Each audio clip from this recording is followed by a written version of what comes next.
Très bon réveil avec l'équipe de Week-end Première. Il est pratiquement 8h. À la une, la charge au vitriol de Marine Le Pen contre les magistrats qui ont requis l'inéligibilité contre elle. Révoltant, outrancier, dit-elle. C'est ma mort politique qu'on réclame. Le commentaire politique de Christophe Barbier. Les mots de Michel Barnier qui assure que les promesses seront tenues, n'ont pas entamé les déterminations des agriculteurs. Un premier tour de chauffe hier devant des centres des impôts avant une mobilisation de plus grande ampleur. Ce sera lundi. Vladimir Poutine satisfait après son échange hier avec le chancelier allemand, le premier depuis 2 ans. Nous irons à Moscou retrouver Jean-Didier Revoy, notre consultant, notre correspondant. Est-ce la fin du cordon sanitaire autour du président russe? L'Ukraine en tout cas se montre très agacée. À plus de 5 semaines du jour J, ça y est, on commence déjà à couper les sapins dans le Morvan. Qui sont les acheteurs de la première heure? Comment bien choisir et bien entretenir son arbre de Noël? Noémie Vira, la reporter de Week-end Première, est sur place. Vos rendez-vous dans Week-end Première, 8h10, le sport, Cédric. Le rugby avec l'événement du jour au Stade de France, les Bleus qui reçoivent la Nouvelle-Zélande. Et attention, parce que les All Blacks sont en pleine forme. Antoine Dupont se méfie, on l'entendra. La culture, 9h-10, Philippe. Ouais, j'ai manqué mon effet de surprise. Là, on a déjà vu que j'avais un disque entre les mains. C'est le disque de Lucky Love, la star de la cérémonie paralympique, des Jeux d'ouverture des Jeux paralympiques. Un garçon extraordinaire avec un CV de dingue et une voix géniale.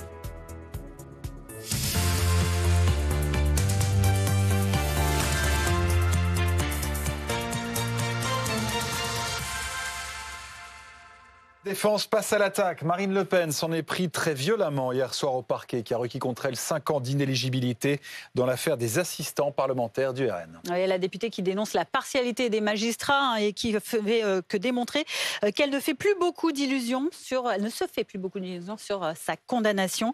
Fiona Unvis et Anthony Ferry. Ce qu'on appelle le double degré de juridiction. La volonté d'une mise à mort politique.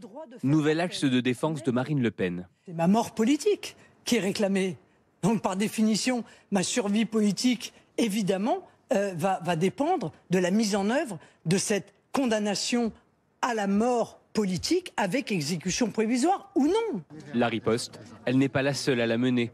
Son plus fidèle lieutenant, Jordan Bardella, l'assure. Nous allons nous battre pour faire en sorte que ces réquisitions qui visent à empêcher Marine Le Pen de se présenter à l'élection présidentielle et accessoirement de ruiner financièrement le Rassemblement national dans une disproportion qui choque des millions de Français n'adviennent pas. Je serai, et encore plus dans cette période, son premier soutien.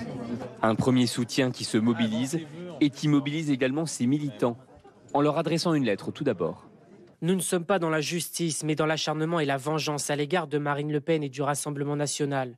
À travers ces réquisitions, le parquet de Paris ne veut pas seulement faire taire une femme intègre, il veut priver des millions de Français de leur vote. Disons-le avec clarté, avec gravité, c'est le libre vote du peuple français qui est entravé. Un peuple français qui serait donc privé de liberté en cas d'inéligibilité de Marine Le Pen et que Jordan Bardella tente de faire entendre au travers d'une pétition. Moi, j'ai transféré à tous mes contacts pour qu'on signe cette pétition parce que pour moi, c'est une honte. Il faut continuer parce que c'est pas possible, on n'admet pas qu'une présidente comme Marine Le Pen soit disqualifiée comme ça. Selon le président du Rassemblement national, plus de 100 000 personnes l'avaient déjà signé ce vendredi matin. Et pendant ce temps, vous l'avez aperçu, Jordan Bardella lui continue sa tournée de dédicace de son livre. Il était hier à Toulon, il sera à Nice ce matin. Se prépare-t-il à remplacer Marine Le Pen au pied levé? La question lui sera évidemment posée lundi soir. Il est l'invité de Face à BFM. Rendez-vous avec Maxime Soutek à partir de 20h45. Christophe Barbier, on l'a entendu, on ne prendra pas Jordan Bardella en défaut de loyauté. Oui, mais jusqu'à quand? Jusqu'à la condamnation de Marine Le Pen à l'inéligibilité, qui la sortirait du champ politique, qui l'obligerait à démissionner de l'Assemblée nationale. Là, il prendrait les devants. Jusqu'à ce moment-là, il sera d'une loyauté infaillible pour 2 raisons. D'abord, parce qu'il a regardé l'histoire du parti. Tous ceux qui partent en guerre contre le clan Le Pen, tous ceux qui tentent un putsch de l'intérieur, sont éliminés. Ça a été le cas de Bruno Maigret, ça a été le cas ensuite de ceux qui ont suivi Éric Zemmour, ça a été le cas de Florent Philippot. Il n'y a pas d'avenir quand on tente de l'intérieur de porter atteinte à la domination des Le Pen. Puis la deuxième leçon, c'est celle qu'il a reçue lui-même, la claque qu'il a reçue lors des élections législatives de juillet dernier. Les Français ont clairement dit, Jordan Bardella, populaire, les élections européennes, pas de problème. Mais quand il s'agit de lui donner les manettes de l'exécutif, quand il s'agit de le mettre, lui, très jeune, inexpérimenté, aux commandes de quelque chose, en l'occurrence d'un pays, il y a une réserve. Il y a un recul. Le Front républicain a marché aussi parce qu'il n'y avait pas d'envie de mettre Bardella au pouvoir. Donc il sait qu'il n'est pas mûr pour dire aux Français « Faites de moi votre président ». Donc c'est aussi pour ça qu'il est prudent et attentiste. On revient également sur ces images du gouvernement qui étaient hier au contact des agriculteurs. Annie Genevard, la ministre, a été plutôt bien accueillie au salon de Besançon. Un peu plus tôt, c'est Michel Barnier qui, lui, a garanti que les promesses faites par le gouvernement seraient bien tenues. La FNSE appelle toujours à la mobilisation à partir de lundi. Dans les faits, le mouvement a déjà commencé. Baptiste Keïta, Bastien Dufour, Pierre-Henri Holderbaum. La colère commence à regagner les ronds-points, comme ici à Castres. Pour l'occasion, quelques brebis au milieu d'une quarantaine d'agriculteurs mobilisés. Klaxon en signe de soutien, ils se sont rassemblés contre l'accord de libre-échange avec les pays du Mercosur. On va manger des produits qui viennent d'Amérique du Sud, donc des produits qui viennent de l'autre bout du monde, qui sont de moins bonne qualité. C'est pour ça qu'on est contre ces accords de libre-échange. Les actions se multiplient à travers la France. À Châteaurenard, dans les Bouches-du-Rhône, les agriculteurs ont monté un mur de parpaing à l'entrée du centre des finances de la ville. On veut montrer, puisqu'on nous prive de nos revenus, on nous prive du droit d'exister, du droit de nourrir les Français, eh bien, on prive le gouvernement de son revenu. Une symbolique, car ils sont également mobilisés pour vivre dignement de leur travail. Une revendication déjà exprimée lors des manifestations 9 mois plus tôt. Moi, cette année, je ne vis pas de mon travail, encore, pour la 4e année consécutive. Étant donné qu'on n'a pas de compétitivité, qu'est-ce que l'État fait pour que nous soyons compétitifs vis-à-vis des produits étrangers? Rien. Des mobilisations d'ampleur sont attendues à partir de lundi. Christophe, est-ce que le gouvernement craint que cette colère agricole monte encore? Bien sûr, ça fait peur parce que c'est un triple défi pour le gouvernement. D'abord un défi législatif, la loi promise par Gabriel Attal a été suspendue par la dissolution. Est-ce que la droite reprend ce texte? Ensuite un défi géoéconomique, on l'a entendu. Ils sont contre le Mercosur, contre le libre-échange. La droite, qui est censée être une droite libérale, qui favorise le commerce, qu'est-ce qu'elle dit sur le Mercosur? Pour l'instant, Barnier dit « nous bloquerons le Mercosur, nous l'empêcherons de passer ». Puis le troisième défi, le plus urgent, c'est le défi d'ordre public. S'il y a des manifestations, des blocages de routes, si on retrouve le schéma de janvier 2024, est-ce que la droite fera briser les barrages par la force publique ou est-ce qu'elle sera du côté des agriculteurs? C'était facile d'être dans l'opposition, c'est plus difficile au pouvoir. Évidemment, c'est un événement qu'on suivra sur l'antenne de BFM TV lundi. Autre actualité sociale dans le secteur de la petite enfance.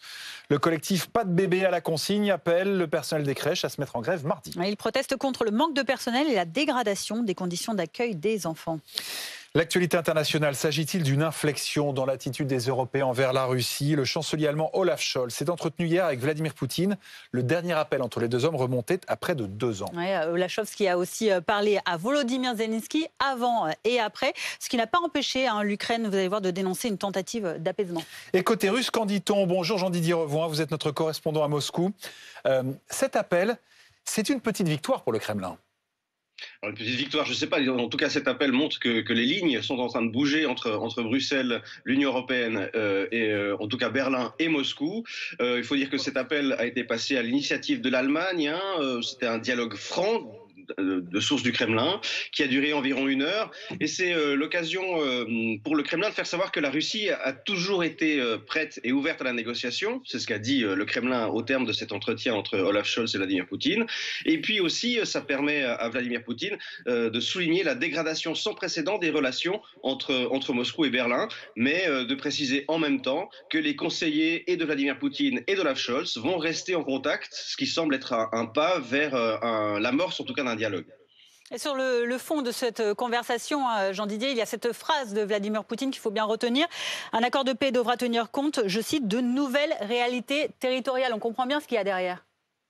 Bien oui, ça veut dire que Vladimir Poutine, après bientôt 3 ans de combat, des dizaines de milliers de morts, des sacrifices opérés par la Russie, n'a pas l'intention de rendre aussi facilement que ça les territoires qu'il a conquis, comme le souhaite Volodymyr Zelensky, dont officiellement la position est toujours de récupérer les frontières de l'Ukraine telles qu'elles étaient en 1991. Ça veut dire y compris les territoires du Donbass et y compris la Crimée, ce qui semble être aujourd'hui extrêmement difficile au vu de la configuration des événements sur le terrain. Et puis, ce qu'on peut dire encore, c'est que cet accord doit prendre en compte les intérêts de sécurité de la Russie. C'est du point de vue du Kremlin pour garantir sa sécurité que Moscou est entré en Ukraine en 2022. On voit mal aujourd'hui, au vu de la configuration des forces sur le terrain, Moscou faire marche arrière et rendre tous les territoires qu'elle a conquis aujourd'hui, comme le souhaite Volodymyr Zelensky. C'est là autour, c'est sur ces gains territoriaux que des négociations de paix devront s'articuler quand elles auront lieu, quand elles commenceront, mais ça, on n'en a aucune idée pour l'instant. Merci Jean-Didier Revoin. Dans l'actualité en Espagne à présent, il ne démissionnera pas. Le président de la région de Valence s'est exprimé hier devant l'Assemblée locale. Il a devant plusieurs dizaines de manifestants étaient présents pour le traité d'Assassin en revanche. Et pour la première fois, il a reconnu des erreurs dans la gestion des inondations qui ont fait plus de 200 morts et plusieurs dizaines de personnes toujours portées disparues. Le scénario du lendemain, quand bien même le souvenir reste encore très douloureux, était aussi terrifiant qu'inédit. Il n'existe aucune référence ou expérience antérieure possible qui puisse être assimilée afin de nous aider. Tout cela explique pourquoi le sentiment que l'aide n'arrivait pas ou n'était pas suffisante était largement répandu. C'est pourquoi, en tant que président de la Généralité de Catalogne, je tiens à m'excuser auprès de ceux qui ont eu ce sentiment. Car bien que les protocoles conçus et testés à maintes reprises par le passé aient été appliqués, leur capacité de répondre n'a pas été suffisante. Petit sondage dans l'actualité ciné, qui a vu L'amour ouf ici? Moi j'ai vu. Allez, moitié, 50% du plateau. Moi je ne l'ai pas vu, mais je l'ai vécu. Oh, c'est beau. On y viendra plus tard. On s'en parlera en off, Christophe. En tout cas, c'est le carton du moment au cinéma avec bientôt 4 millions de spectateurs pour ce film. Il est sorti il y a tout juste un mois. Et parmi eux, presque un tiers de 15-24 ans. C'est énorme. Le succès ouf de L'amour ouf. Reportage de Julie Poncet avec Carla Plomb. Une histoire d'amour torturée entre deux adolescents sur fond de guerre de gang et des acteurs très populaires. Et vous, qu'est-ce qui vous a plu dans L'amour ouf ? François et Adèle, on les adore. Moi j'ai bien aimé que ça mélangeait action et amour, que c'était pas que l'un ou que l'autre. C'est un peu le film tendance du moment, du coup tout le monde veut voir ce que ça vaut, quoi. D'ordinaire, les films français attirent surtout les plus de 50 ans, mais cette fois-ci, impossible de rater ces têtes blondes. Les jeunes spectateurs passent beaucoup de temps sur les réseaux sociaux et donc vont beaucoup communiquer et créer une espèce de promotion non contrôlée par le distributeur du film notamment, qui va contribuer à faire en sorte que le film va faire de plus en plus d'entrées. Sur les réseaux sociaux, l'engouement persiste même après avoir quitté les salles obscures. Sur TikTok, le hashtag Amour ouf comptabilise plus de 6000 vidéos. Il y avait une communication déjà dès la première à Cannes au mois de mai, avec beaucoup de buzz aussi autour de la relation supposée entre les deux acteurs principaux. Et en plus, ils ont fait énormément de promos avant la sortie, comme c'est le cas avec souvent beaucoup de films. Mais là, ils sont aussi allés voir des youtubeurs, par exemple. Avec les vacances de Noël, le film pourrait atteindre les 5 ou 6 millions d'entrées. Certains parlent déjà du film d'une génération. Votre rendez-vous avec Conto. Conto, le compte pro qu'il vous faut pour créer votre entreprise.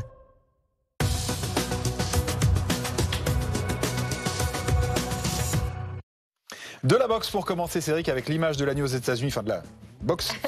Mike Tyson battu pour son grand retour sur le ring. Oui, une défaite sur décision unanime des juges après les 8 rounds de 2 minutes. Il s'incline face à Jake Paul, un youtubeur de 27 ans. Tyson en a 58. Un vrai combat professionnel, voilà, au Texas, devant 80 000 personnes, énorme ambiance. Après un bon début, Mike Tyson va souffrir ensuite face à cet adversaire, donc Jake Paul, mais au moins pas de KO pour la légende. Il a tenu la distance, même si ça a été compliqué par la suite physiquement. Je rappelle qu'il avait pris sa retraite en 2005. Une défaite donc pour Iron Mike. Regardez sa réaction. Je suis heureux, je n'ai rien à prouver à personne d'autre qu'à moi-même. J'ai été heureux de ce que j'ai pu faire.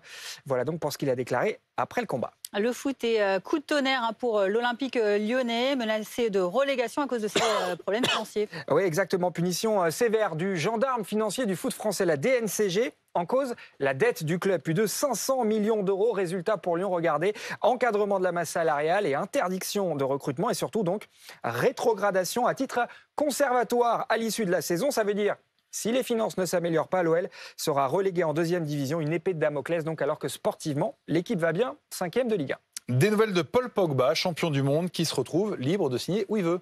Oui, annoncé depuis des semaines, ça y est, la rupture est désormais officielle avec son club. Regardez, la Juventus Turin et Pogba annoncent s'être mis d'accord sur la résiliation de son contrat à partir du 30 novembre 2024. C'est là, à la fin du mois. Il va donc pouvoir s'engager ailleurs. Les rumeurs l'envoient en Angleterre, en Arabie Saoudite ou encore aux États-Unis. Pogba a 31 ans et je rappelle qu'il est toujours suspendu pour dopage et ce, jusqu'au mois de mars prochain. Le rendez-vous sportif du jour, c'est ce soir, c'est au Stade de France, c'est France-Nouvelle-Zélande. Oui, exactement. Du rugby. Du rugby, oui, évidemment. Les All Blacks en noir. Pas en noir, justement, mais en maillot blanc. Voilà, mais ça ne change rien, évidemment, au prestige de cette affiche. La Nouvelle-Zélande, certes, nous fait un peu moins peur ces derniers temps. Le 15 de France reste sur 2 victoires. En plus, on a le meilleur joueur du monde, Antoine Dupont, évidemment. Un capitaine qui reste méfiant. Les Néo-Zélandais sont en pleine forme. Écoutez. Je pense qu'ils ont retrouvé leur rugby et certainement leur meilleur niveau de ces dernières années. Aller gagner en Irlande et en Angleterre coup sur coup, c'est vraiment pas neutre dans le rugby mondial aujourd'hui. Donc on sait qu'ils vont arriver en pleine confiance avec des joueurs en pleine possession de leurs moyens et ça sera un match vraiment intéressant pour nous. Ça fait 30 ans qu'on ne les a pas battus 3 fois de suite. En 94, c'est arrivé. Là, on les a battus en 2021, 2023. Mais est-ce qu'on n'a pas la botte secrète qui s'appellerait Antoine Dupont. Bah oui. Et puis Ramos, parce que ça va jouer aussi au pied. Coup d'envoi 21h10. Merci Cédric. Et merci Christophe. Tu as quelque chose en toi. Ne t'en défais jamais. C'était votre programme avec le film Gladiator 2. Actuellement au cinéma.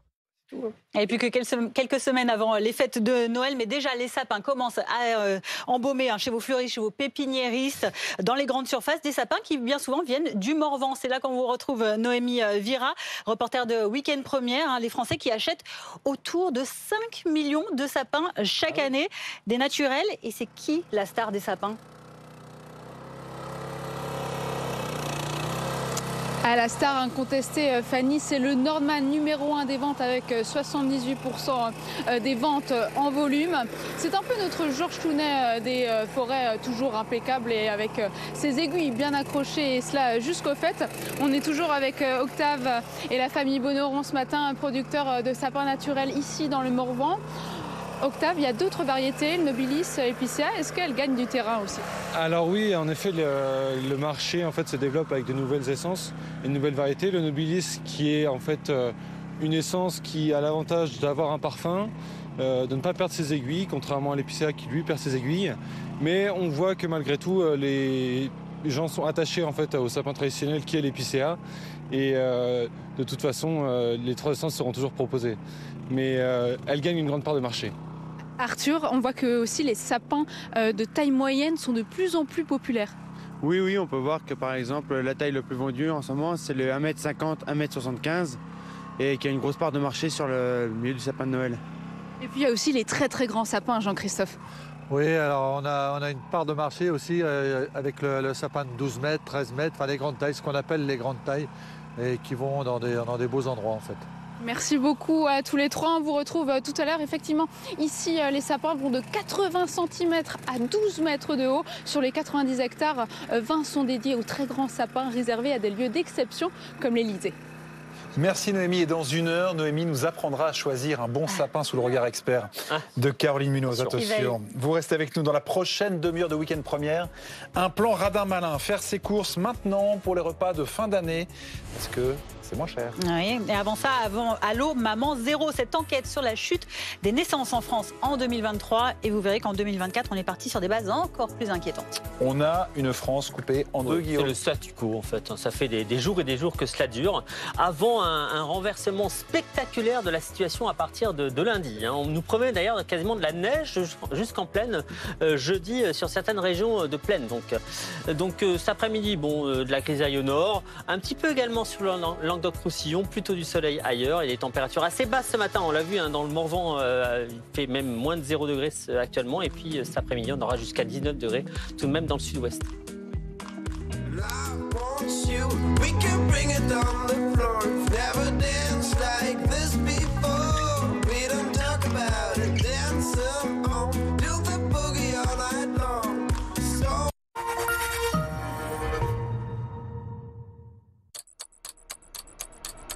Il est l'heure de parler confort de la maison.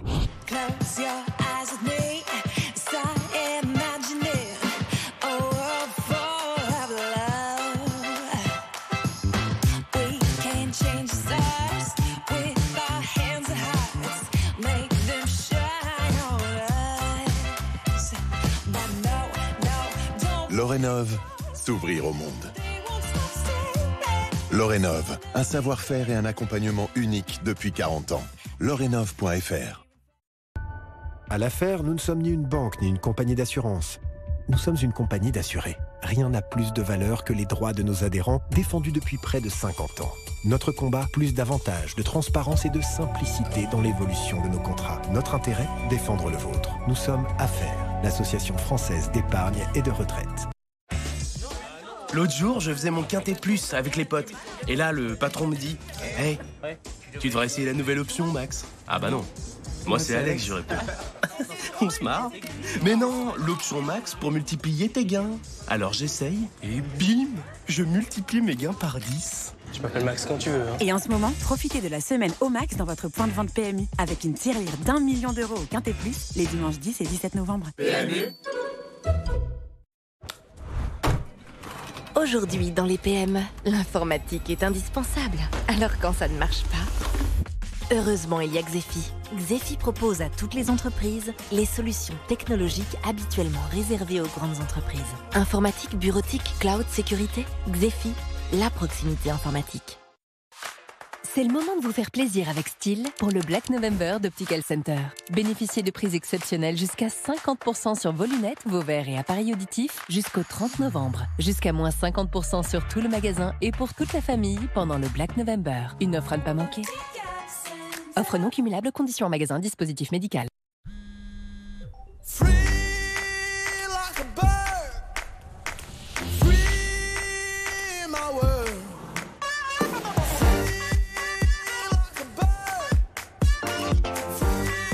Faites place à la nature avec les fenêtres Tecnal. Ça, c'est nous. Nous sommes les humains.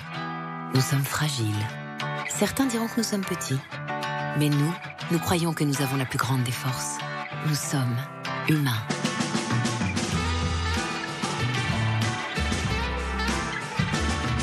GMF, assurément humain. T'as vu toutes ces factures? Il faut vraiment qu'on fasse des travaux de rénovation, non? C'est pas trop le moment, là. Hein. Bah, t'as d'autres idées? On a qu'à se laver à l'eau froide. Allez, au bain! Allez, au bain! Oh, j'ai mieux, on se chauffe avec du bétail. Bah, t'en fais une tête. C'est mon père, il veut qu'on chauffe avec des vaches. Avec le prêt Rénov Énergie de Caisse d'Épargne, faites vos travaux maintenant et commencez à rembourser dans 3 mois. Caisse d'Épargne, vous êtes utile. Eni présente Plénitude. Avec Plénitude, changer ses habitudes pour mieux consommer l'énergie, ce n'est pas qu'une simple idée. C'est réinventer le quotidien en choisissant un fournisseur d'énergie qui avance avec vous. Et c'est bénéficier de l'accompagnement personnalisé de ses experts pour optimiser sa consommation d'énergie. Découvrez Plénitude, une nouvelle expérience de l'énergie. En savoir plus sur eniplénitude.fr.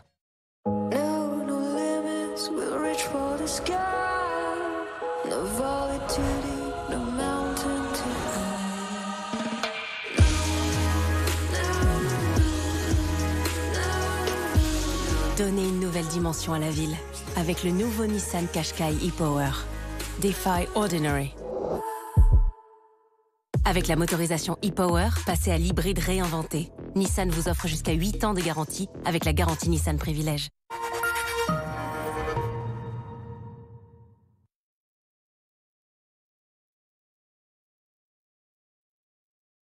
Envie de changement? Envie de bonheur? Envie d'espace? Envie de confort? Week-end première avec Nesten, provocateur de rencontres immobilières. Rendez-vous dans l'une de nos agences Nesten partout en France. 8h23, retour sur le plateau de Week-end Première avec la France, peut-être sur le chemin d'un baby crash qui s'est à la japonaise, à l'italienne, avec ce constat en 2023, beaucoup moins de naissances. On arrive quasiment au niveau le plus bas depuis 1945. 677 800 bébés.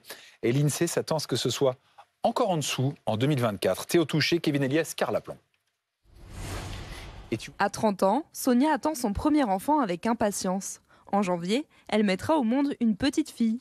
Déjà prête pour ce grand événement, elle comprend que l'idée ne séduise pas tout le monde. La vie est dure. C'est vrai que financièrement, ça a un coût. Au niveau des congés de naissance aussi qui sont très réduits. Le contexte de la vie actuelle fait que, effectivement, on réfléchit aussi à l'avenir de nos enfants. Car contrairement à Sonia, des couples font le choix de ne pas avoir d'enfants.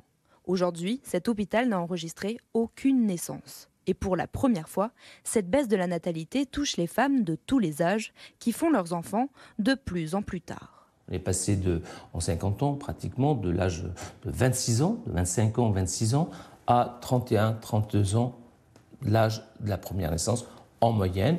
Une situation inédite qui confirme toutefois une tendance. Depuis plus de 10 ans, le nombre de naissances recule chaque année en France. Sur ces 40 dernières années, on a eu bien sûr des fois des baisses des naissances importantes, notamment en 83 et 93 dans un contexte économique un peu morose, mais pas d'une telle ampleur. Les spécialistes mettent en avant plusieurs éléments d'explication, les phénomènes géopolitiques, économiques ou climatiques, mais pas seulement. L'offre en matière de services d'accueil de la petite enfance pour permettre aux parents de concilier vie professionnelle et vie familiale est bien moindre que ce qui avait été souhaité. Sur les premiers mois de 2024, la baisse se confirme, mais dans une moindre mesure cette fois, à hauteur de 3%. Retrouvez l'écho du week-end avec la Banque Postale, partenaire de la croissance des entrepreneurs. La Banque Postale, citoyenne. Votre rendez-vous bien au chaud avec le volet solaire Store Discount. Storediscount.com, store, volet, moustiquaire. Retrouvez votre programme avec Doro. Pour rester actif et connecté avec vos proches, la simplicité et la sécurité en plus.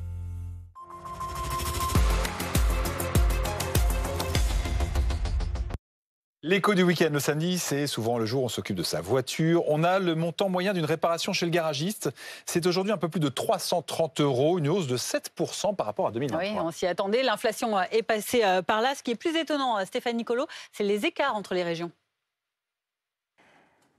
Effectivement, entretenir sa voiture coûte plus ou moins cher en fonction de la région dans laquelle vous vivez. L'Occitanie s'impose comme la région la moins chère, avec une main-d'œuvre moins coûteuse et des frais annexes plus faibles. À l'inverse, l'Île-de-France reste la plus onéreuse, avec Paris en tête. Cela s'explique par le prix élevé de la vie et les marges pratiquées par les garages. Dans le détail, une révision générale coûte en moyenne 332 €. Mais si vous habitez en Normandie, cette prestation, elle vous sera facturée 319 € contre 351 € en région PACA. Et les écarts de prix peuvent aussi être importants en fonction des modèles de voitures. Le coût moyen d'une révision pour une Fiat Panda, il est de 241 € devant la Volkswagen Polo et la Citroën C3. A contrario, les modèles les plus coûteux sont la Peugeot 208, la Renault Mégane et la Peugeot 206. Et mieux vaut entretenir son véhicule parce que le tarif forfaitaire réglementé du dépannage sur autoroute, eh bien, il va augmenter de 2,8% au mois de décembre. Le 1er décembre, il va passer à 148 € pour un remorquage en journée et en semaine et à 223 € la nuit. C'était l'écho du week-end avec la Banque Postale, partenaire de la croissance des entrepreneurs. La Banque Postale, citoyenne. C'était votre rendez-vous bien au chaud avec le volet solaire Store Discount. Storediscount.com, store, volet, moustiquaire. C'était votre programme avec Doro.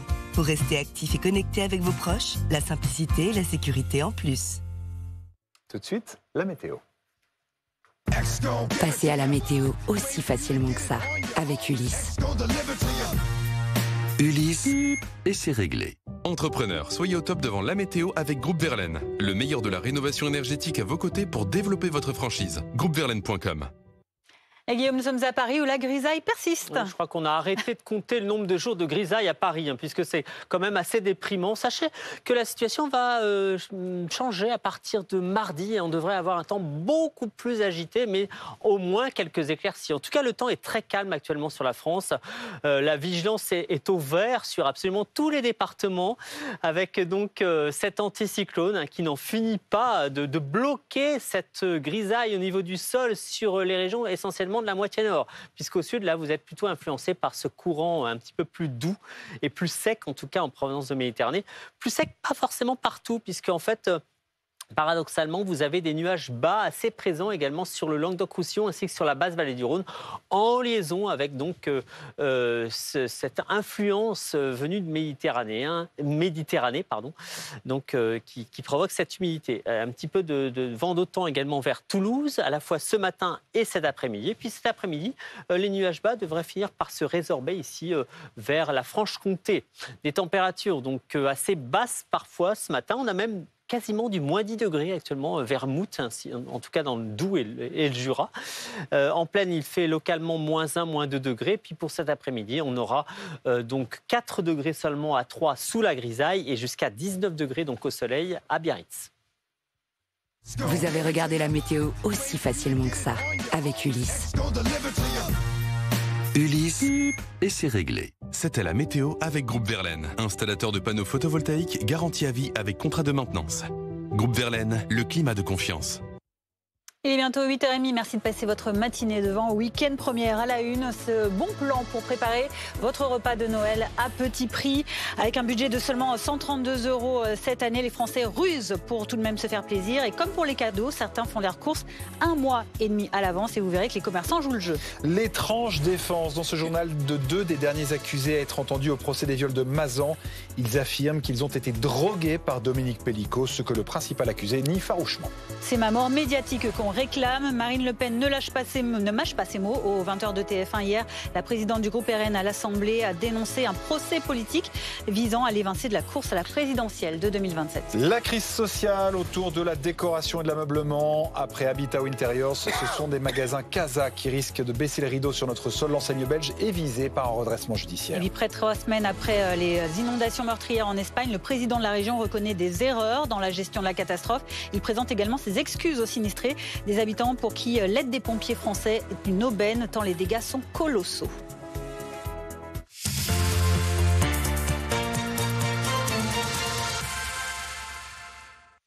Et à 5 semaines des fêtes de Noël, les Français sont plus que toujours bien préoccupés par le prix de leurs cadeaux, mais aussi de leurs repas de famille. 132 € y sont consacrés cette année.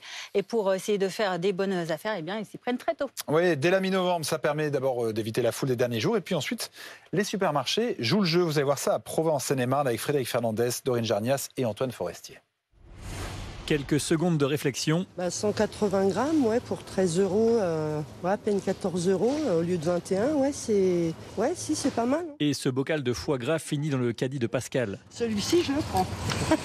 5 semaines avant Noël, elle en est sûre, elle ne trouvera pas moins cher plus tard. D'ici à peu près 15 jours, 3 semaines, on va déjà voir une augmentation. Et arrivé près de Noël, ce sera bien pire. Et cette consommatrice est loin d'être la seule à scruter dès maintenant les bonnes affaires. Des toasts, les alcools, il y a plein de choses. Tout ce qui se garde, il n'y a pas de problème. Alcool, foie gras, cadeaux pour les petits-enfants, tout ça, j'achète à l'avance. Pour être tranquille, oui, il y a les promos, c'est sur le champagne. Pour inciter les clients à étaler leurs dépenses sur plusieurs semaines, ce supermarché a une stratégie marketing.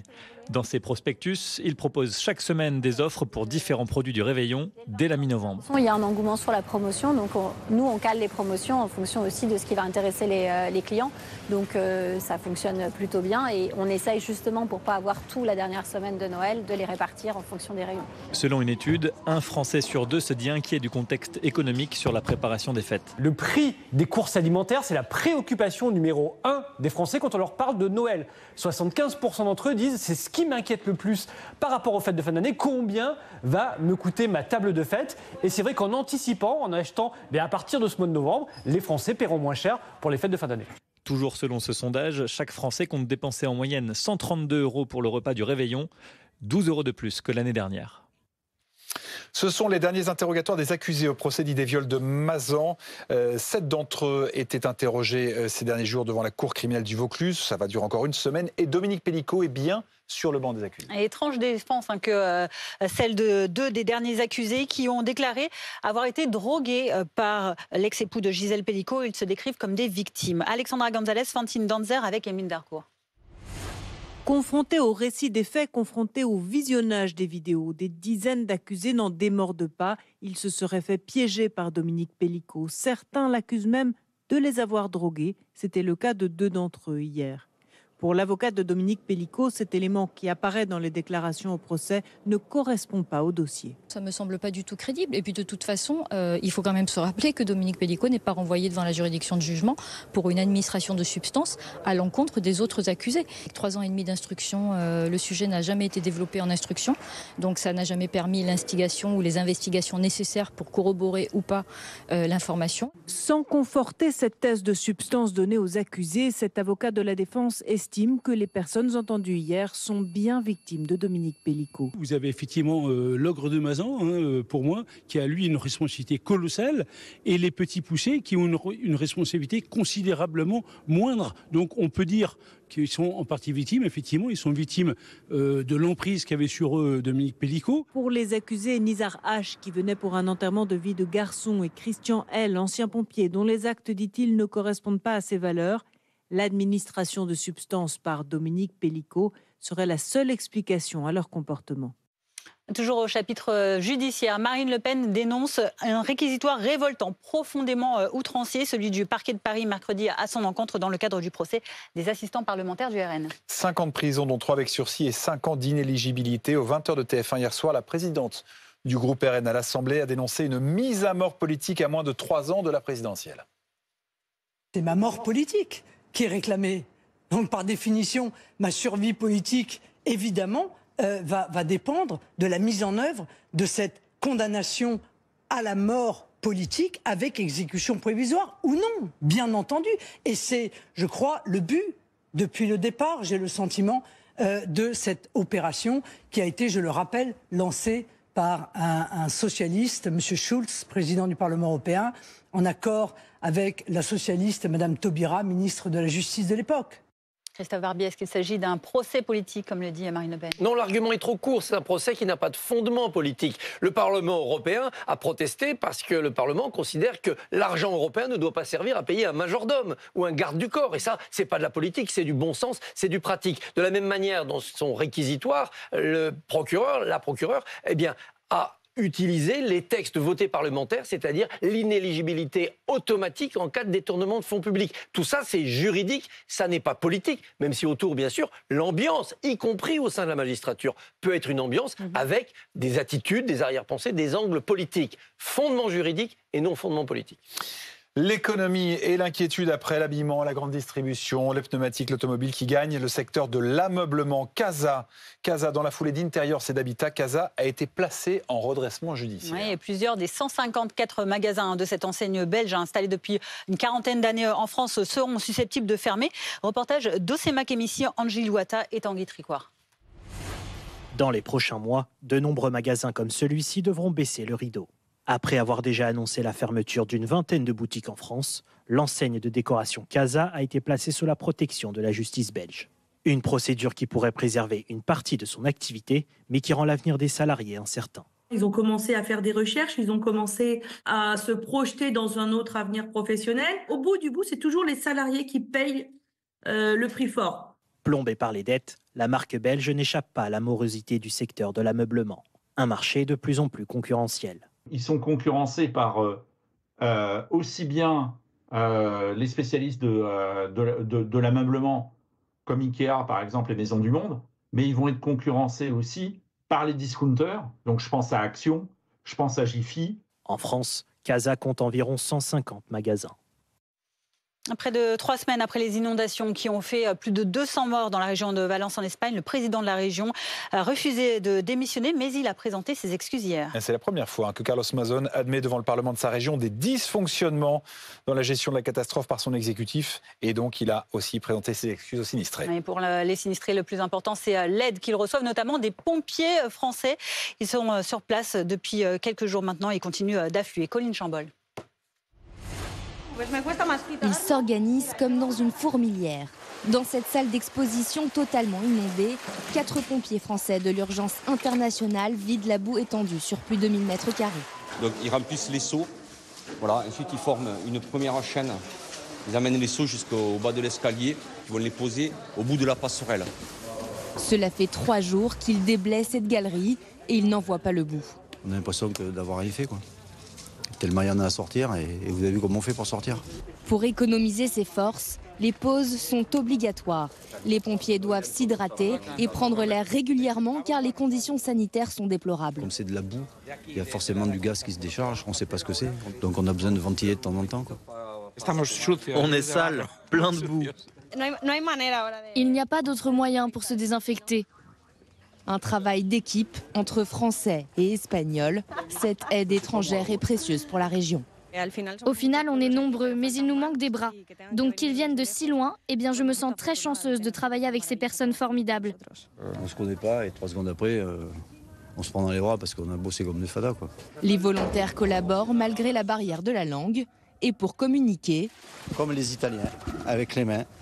La langue universelle. Universelle, c'est ça. Le système D. La mobilisation française à Valence continue. Une équipe complémentaire de 10 pompiers arrive ce samedi et une prochaine livraison de marchandises est prévue dans le mois. Plus de 2 semaines après le drame, chaque acte compte. Bon, c'est incontestablement le rendez-vous de la nuit pour les amateurs de boxe. Il y a eu du spectacle, il y a eu un peu moins de boxe. Mike Tyson, 58 ans, a perdu à Arlington au Texas devant 80 000 spectateurs. Oui, mais une défaite honnêtement disputée au terme de 8 rounds face au jeune youtubeur Jake Paul. Au moins, la légende n'est pas tombée KO. Antoine Salva. Il est 6h à Paris, 23h au Texas, quand le speaker introduit la star. Face au plus jeune champion du monde des lourds à 20 ans et 4 mois, un ex-comédien youtubeur de 27 ans devenu combattant, Jake Paul.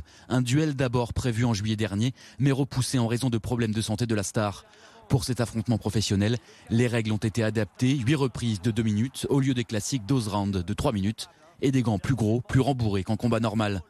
Sur le ring, après 2 premières reprises intéressantes, Iron Mike, premier à avoir unifié les ceintures des lourds IBF, WBA, WBC, commence à subir le rythme et fait plus que jamais son âge. En face, Jake Paul, son cadet de 31 ans, est bien plus vif et s'impose à l'unanimité des juges.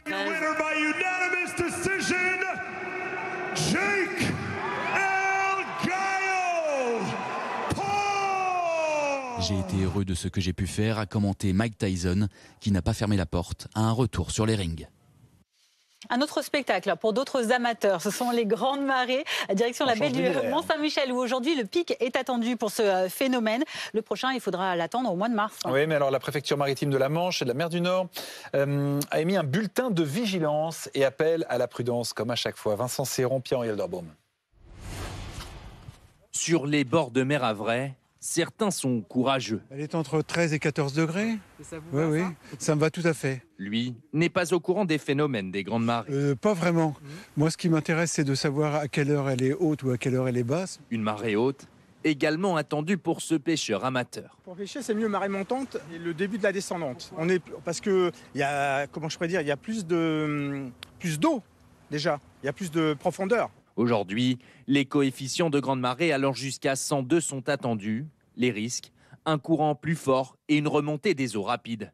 La mer peut alors vous encercler en quelques minutes.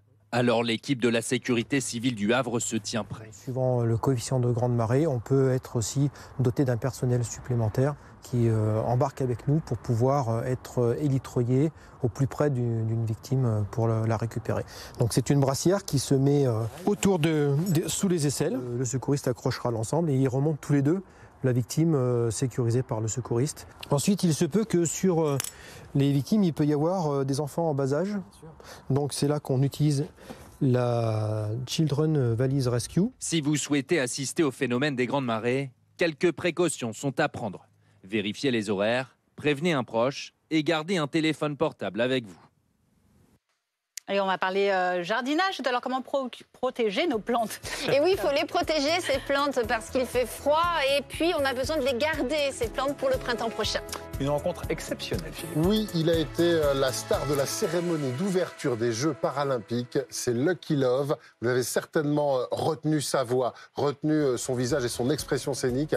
Un véritable personnage. Il a 31 ans, vous allez voir, il a un CV déjà bien rempli. Et la météo, Guillaume? Je confirme qu'il fait froid, effectivement. Localement, moins 10 degrés dans le Jura ce matin. Bon, c'est pas du tout exceptionnel, mais enfin quand même. Ce sont les mêmes cartes qu'hier. Hein. Quasiment pas eu de travail ce matin, avec de la grisaille au nord, plutôt du soleil au sud. Quelques nuages quand même sur le Languedoc-Roussillon à la fois ce matin, cet après-midi, et donc des températures assez basses ce matin. Mais ça remonte progressivement cet après-midi, là où le soleil brillera, 19 degrés à Ajaccio ainsi qu'à Biarritz.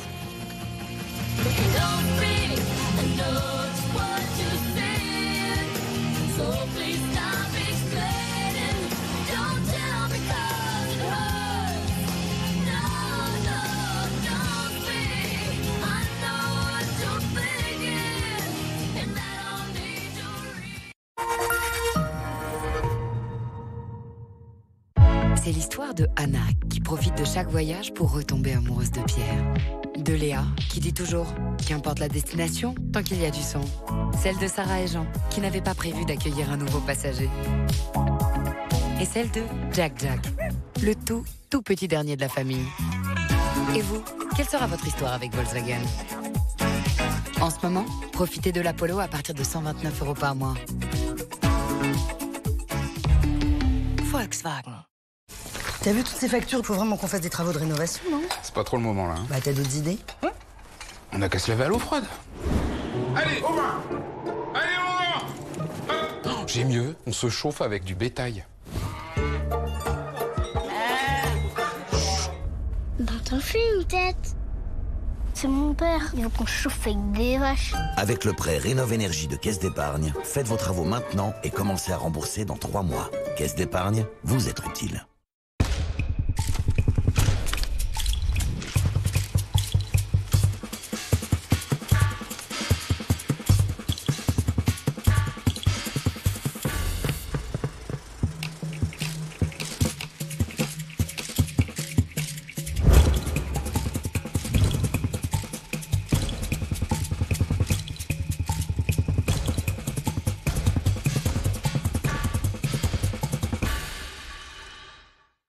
Avant, le mal de dos gâchait mes nuits.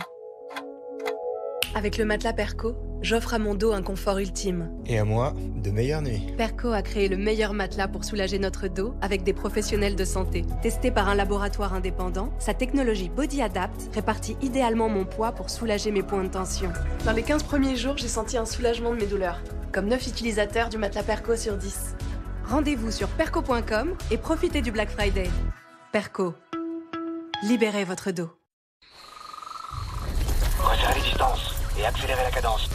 Allez, préparez-vous, embarquez. Vous êtes couvert à l'arrière.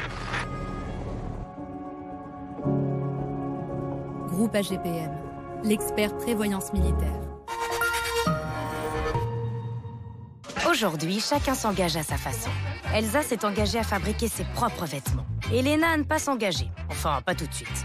Quant à Thomas, il a décidé d'être flexitarien. Car être flexitarien, c'est aussi s'engager à consommer de façon raisonnée en choisissant une viande plus durable. Et pour ça, c'est toute une filière qui s'engage. Aimez la viande, mangez-en mieux.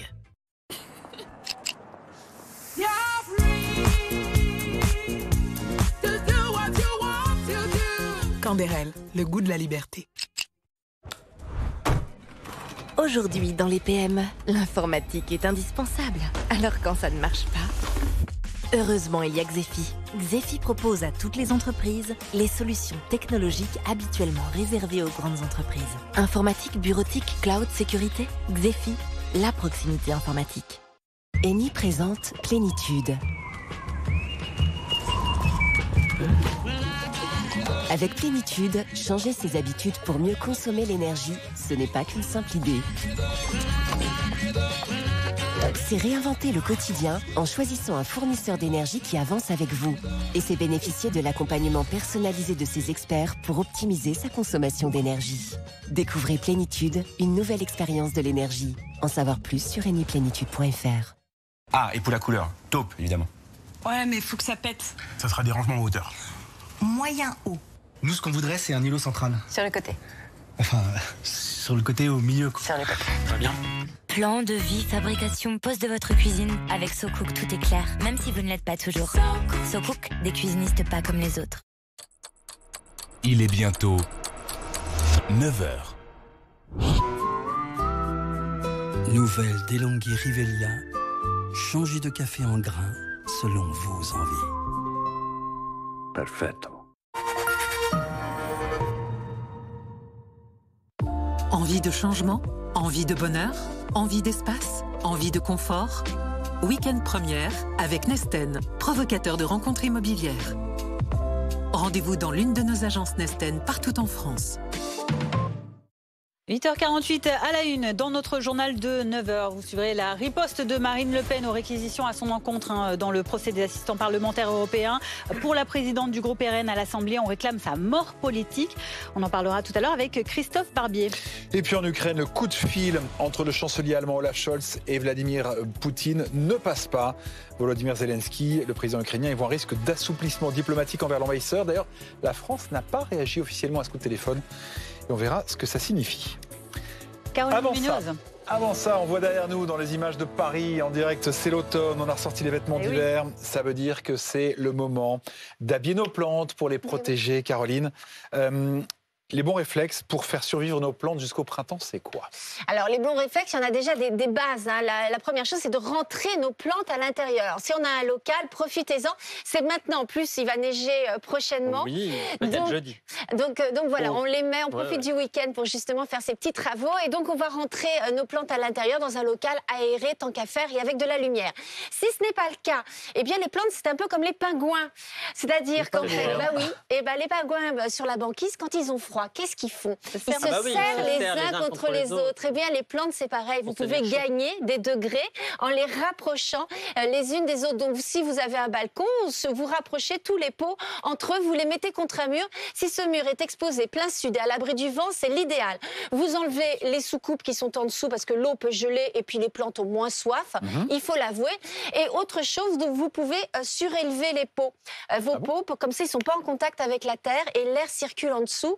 Et ça permet comme ça aussi de lutter contre le froid. Bon, moi, j'ai retenu le petit conseil des pingouins, j'aime beaucoup. Oui. Il y a un autre conseil qui est pas mal aussi, c'est de regrouper les branches des arbres. Oui, tout à fait, parce que comme ça évite à l'air de circuler entre les branches. Et le fait de resserrer les branches comme ça apporte de la chaleur. En fait. Encore les pingouins, ils reviennent. Tout le monde on se resserre. Et puis surtout, ça permet de mettre les voiles d'hivernage. Alors, le voile d'hivernage, c'est bien que tu en parles, Caroline, parce que moi, je m'en fais une montagne. C'est pas compliqué à installer. Pourtant, c'est grand, hein. Alors, non, sur un arbre, effectivement, c'est grand et c'est vrai qu'il y en a de différentes tailles. Alors, vous voyez, c'est un tissu qui est assez aéré, assez allégé, qui permet à l'eau et à l'air de circuler. Alors, ne vous amusez pas à mettre un sac en plastique sur vos plantes. Hein. Je vais mettre ce sac en plastique parce que je vais pas... ça respire. Non, oui, il faut que ça respire, ça va les étouffer, ça va faire venir les moisissures, donc c'est pas du tout bien. Ça coûte 5 € dans le commerce. Vous avez différents grammages, 30 grammes par mètre carré. C'est le grammage le plus grand qui vous permet justement de protéger vos plantes encore plus. Alors comment c'est que vous êtes toujours la reine de la récup aussi? Il y a peut-être des astuces pour payer moins cher, voire gratuitement? Oui, on peut protéger nos plantes gratuitement. Bon, c'est pas très beau ce que je vais vous conseiller. C'est pas très esthétique. Mais ça a le mérite de marcher et surtout d'être économique. Alors ce qu'on peut faire, c'est récupérer le papier journal. Vous entourez vos pots de fleurs de papier journal. Ça permet déjà de les isoler. Le papier bulle, c'est pas génial non plus, à un moment donné. Si, ça peut tenir. Le carton, si en plus il y a un côté un peu plastifié, c'est l'idéal. Le papier bulle, on adore. Alors là, vous entourez les pots de papier bulle. Bon, c'est pas très beau, mais ça protège. C'est le but. Et si, comme pour Christophe Barbier, l'argent n'est pas un problème, et qu'on a envie d'avoir un beau voile d'hivernage? Mon vrai problème, c'est d'avoir la main absolument pas verte. Oui, elle est bien rouge. Je peux mettre tout ça, mes plantes meurent. Il y a des choses plus naturelles, comme la toile de jute. Je ne sais pas si tu connais, Christophe. C'est pas mal pour s'habiller aussi. C'est pas mal, c'est très joli. Voilà, écoute, parfait. Il y a un petit côté moins du XXe siècle. Oui, mais ça, en tout cas, c'est respirant, c'est naturel, et puis ça protège les plantes, et puis ça te met des poussières partout, donc c'est parfait. Donc vous avez ça, et vous avez aussi la paille de riz, c'est parfait. Ça, c'est très joli, vous entourez les pots avec de la paille de riz, c'est naturel. Ça coûte pas plus cher, c'est 6 € le rouleau. La toile de jute, tout ça, c'est l'idéal pour protéger les plantes. Et du beau, sinon, alors du coup? Du beau. Du beau, la paille de riz, c'est pas mal. Mais on n'avait pas d'autres choses à montrer avec des non, c'était ça. Oui, le voile en bonhomme de neige, tout à fait, t'as raison, j'allais oublier. Effectivement, il y a des voiles d'ombrage en forme de bonhomme de neige, de pingouin, et oui, et de cactus, tout à fait, tu as raison. Et ça, ça permet de décorer son extérieur et en même temps de protéger les plantes. Et les fêtes de fin d'année arrivent, donc on en profite. Et d'habiller Damien. Caroline, voilà. Allez Philippe, avec toi, on va découvrir ou redécouvrir cette star montante que beaucoup d'entre nous ont découvert pour la cérémonie d'ouverture des Jeux paralympiques avec son titre My Ability. Rencontre avec un petit gars du Nord, c'est Lucky Love. Oui, parce qu'il est né à Roubaix et qu'il en est fier. On va le voir d'ailleurs, le Kill-Off. Peut-être que sa tête, vous allez la remettre assez rapidement. Le fils caché de Freddie Mercury. Ouais, par exemple, de ce côté, effectivement. My Ability, ma capacité, c'était sa version de la chanson pour la cérémonie donc paralympique. Mais c'est une version revisitée de son propre tube qui s'appelle Masculinity. What about my masculinity? What the fuck is wrong with my body? Am I not enough?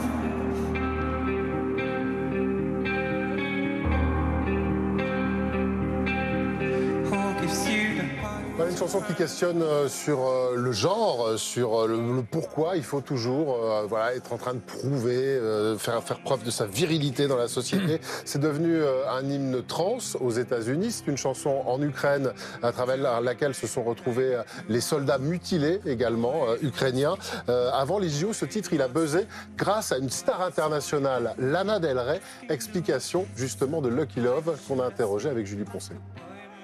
C'est une de mes fans qui va d'abord me dire Lana Del Rey follows you, donc elle te suit sur Instagram. Et je vais voir dans mes messages privés, je vois que j'ai loupé le message de Lana Del Rey qui me dit You are very special. Et ensuite Lana Del Rey le poste, et puis Sam Smith le voit, Jennifer Coolidge, et je deviens un phénomène hollywoodien depuis la Corse.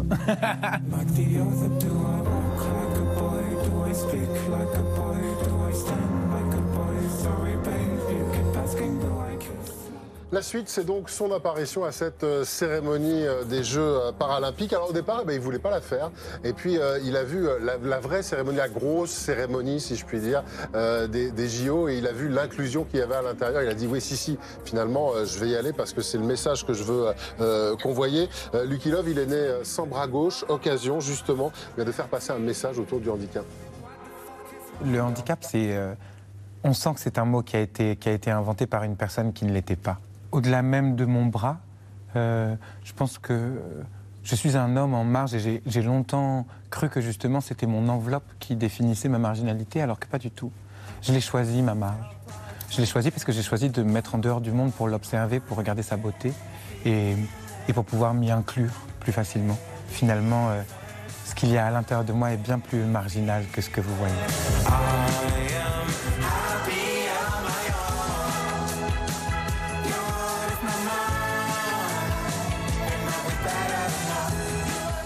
Et alors Philippe, qui est un grand pudique, vous le dira pas, mais il a été assez transporté par cette rencontre. Oui, il est chouette, ce garçon, il est lumineux et voilà, on a envie de lui faire des câlins en fait, tout simplement. Et puis quel CV. Oui. C'est-à-dire que c'est un truc de dingue. Regarde, alors, il a appris la danse au Centre chorégraphique national. Il s'est retrouvé à danser notamment avec Marie-Agnès Gillot à l'Opéra de Paris. Il était dans le sillage d'Abdelatif Kechiche sur le tournage de La vie d'Adèle. Il a fait le cours Florent. Il est diplômé en Belgique d'un diplôme de plasticien. Il a été mannequin aussi pour Vogue et pendant plusieurs années. Et il a été un personnage récurrent au cabaret chez Madame Arthur. Il a eu 1000 vies en fait à 31 ans seulement. Son premier album, voilà, 31 ans. Son premier album, dont on vient de voir un extrait, donc sorti hier, et s'appelle I Don't Care If It Burns. Il a été enregistré à Los Angeles, d'ailleurs, grâce aux connexions qu'il a pu avoir via Lana Del Rey. Son objectif ultime, via la musique et les chansons, se concentrer de nouveau sur ce qui nous rassemble plutôt que sur ce qui nous sépare, d'avoir peut-être l'occasion pendant le temps d'une chanson ou d'un album entier de regarder le monde et sa beauté, parce qu'on a tendance à l'oublier. I Don't Care If It Burns, l'album de Lucky Love à découvrir. Il sera en concert à la Gaîté Lyrique jeudi prochain, 21 novembre. C'est noté. Merci Philippe. La météo. Passez à la météo aussi facilement que ça avec Ulysse. Ulysse, et c'est réglé. Entrepreneurs, soyez au top devant la météo avec Groupe Verlaine. Le meilleur de la rénovation énergétique à vos côtés pour développer votre franchise. Groupeverlaine.com. Et Guillaume Séchy, on s'en met plein les yeux avec Grenoble en ce moment. Ah oui, avec un ciel parfaitement bleu, des lumières automnales. On voit effectivement que les arbres sont jaunes ou orangés. D'ailleurs, les nuages sont moins nombreux qu'hier matin. La grisaille n'est pas du tout présente à Grenoble. On voit effectivement également en arrière-plan le Vercors, avec donc un temps très très calme aujourd'hui sur la France. Tous les départements sont en vert, pas de vigilance. avec donc cet anticyclone qui recouvre tout le pays, et y compris d'ailleurs une bonne partie de l'Europe continentale. Cette dépression, elle est assez loin. Elle provoque encore des pluies assez fortes d'ailleurs sur l'Andalousie et le sud du Portugal. Et puis également ces remontées un petit peu plus douces en provenance de Méditerranée sur la partie sud du pays, en tout cas pour cet après-midi, avec donc du soleil, de l'air un petit peu plus humide quand même en provenance de Méditerranée, justement sur le Languedoc-Roussillon ainsi que sur la basse vallée du Rhône, d'où ces nuages bas, et puis ces nuages, cette grisaille qui n'en finit pas donc d'être plaquée au niveau du sol sur la partie nord de la France, comme d'ailleurs ce fut le cas, c'est le cas depuis la fin du mois d'octobre, quasiment. Donc des températures assez basses quand même ce matin, on a des gelées en pleine localement, -1, -2 degrés, donc tout au plus. Et puis pour cet après-midi, on aura seulement 4 degrés sous la grisaille à Troyes et jusqu'à 19 degrés donc au Pays Basque, à Biarritz, sous le soleil. Vous avez regardé la météo aussi facilement que ça, avec Ulysse. Ulysse, et c'est réglé. C'était la météo avec Groupe Verlaine, installateur de panneaux photovoltaïques garantie à vie avec contrat de maintenance. Groupe Verlaine, le climat de confiance. Très bon début de journée avec l'équipe de Week-end Première. On est ravis de vous accueillir. À la une, Marine Le Pen et la deuxième salve de sa riposte aux réquisitions la concernant. La présidente du RN lâche ses coups. C'est ma mort politique qu'on réclame, dit-elle. Vous l'entendrez. Commentaire politique à suivre de Christophe Barbier. Les mots de Michel Barnier qui assure que les promesses seront tenues, n'ont pas entamé la détermination des agriculteurs. Premier tour de chauffe hier, c'était devant des centres des impôts avant la mobilisation de plus grande ampleur attendue lundi. Nous irons à Moscou. Vladimir Poutine satisfait après son échange hier avec le chancelier allemand, le premier depuis 2 ans. Est-ce la fin du cordon sanitaire autour du président russe? L'Ukraine, en tout cas, se montre très agacée. Dans ce journal également, Allô Maman, 0 enquête sur la chute des naissances en France en 2023, au plus bas depuis 1945. Et 2024 est parti sur des bases encore plus inquiétantes. Vos rendez-vous dans Week-end Premier à 9h10, le sport, Cédric. Du rugby avec le rendez-vous du jour au Stade de France. Les Bleus face à la Nouvelle-Zélande. On fait comment pour ne pas se liquéfier face au Haka? Élément de réponse avec le Français Gaël Ficou. La culture, 10h10, Philippe. Allez, d'un côté, Imouvrini, la Corse, de l'autre, Alan Stivell, la Bretagne. Ça sort en même temps. Occasion de faire le point sur les langues régionales dans la musique.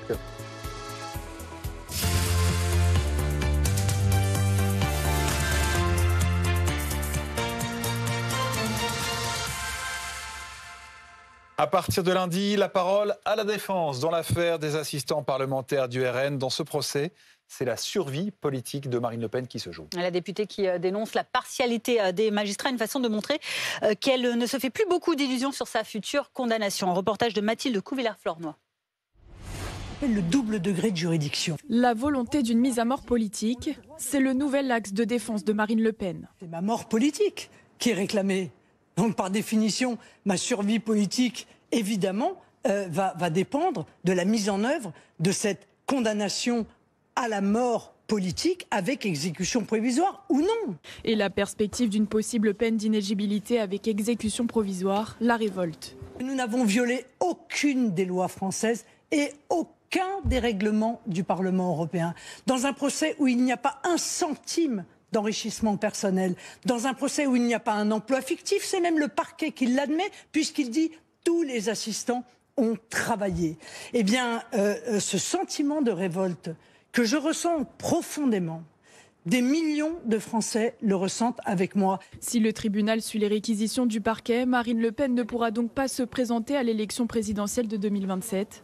Membres du parti, militants ou électeurs, tous attendent le verdict de la justice qui sera rendu début 2025. Christophe Barbier, est-ce qu'il ne faut pas voir derrière tout ça une stratégie qui consiste à préparer les esprits à une condamnation que Marine Le Pen désormais estime probable? Je pense qu'elle essaye de transformer en force politique ce qui a été une défaite juridique cette semaine.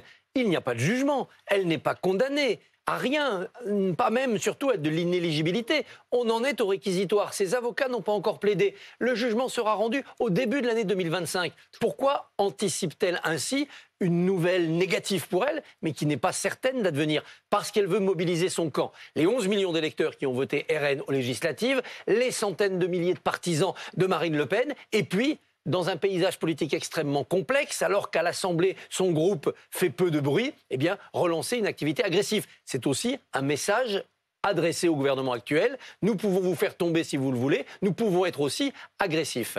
Pourquoi dit-elle cela? Parce qu'elle s'est rendue compte que sa défense juridique lors du procès a fait pchit, ça n'a absolument pas fonctionné et qu'il lui faut désormais relancer la machine politique. Mais pour l'instant, il n'y a pas de condamnation à mort politique du tout sur Marine Le Pen. Il y a un risque d'inéligibilité et l'exécution provisoire de cette inéligibilité, là c'est son risque, mais le tribunal ne s'est pas prononcé. Et pendant ce temps-là, vous l'avez vu, Jordan Bardella, lui, poursuit sa tournée de dédicaces hier à Toulon, aujourd'hui à Nice. Alors, se prépare-t-il à remplacer Marine Le Pen au pied levé? La question lui sera posée évidemment lundi soir. Il sera l'invité de Face à BFM avec Maxime Switek à partir de 20h45. Le gouvernement, lui, est au contact des agriculteurs. La ministre Annie Genevard a été plutôt bien accueillie au salon de Besançon, c'est tout près de chez elle. Un peu plus tôt, Michel Barnier a garanti que les promesses faites par le gouvernement précédent serait tenue. La FNSEA appelle à la mobilisation à partir de lundi et dans les faits, le mouvement a déjà commencé. Baptiste Keïta, Bastien Dufour et Pierre-Henri Holderbaum. La colère commence à regagner les ronds-points, comme ici à Castres. Pour l'occasion, quelques brebis au milieu d'une quarantaine d'agriculteurs mobilisés. Klaxon en signe de soutien, ils se sont rassemblés contre l'accord de libre-échange avec les pays du Mercosur. On va manger des produits qui viennent d'Amérique du Sud, donc des produits qui viennent de l'autre bout du monde, qui sont de moins bonne qualité. C'est pour ça qu'on est contre ces accords de libre-échange. Les actions se multiplient à travers la France.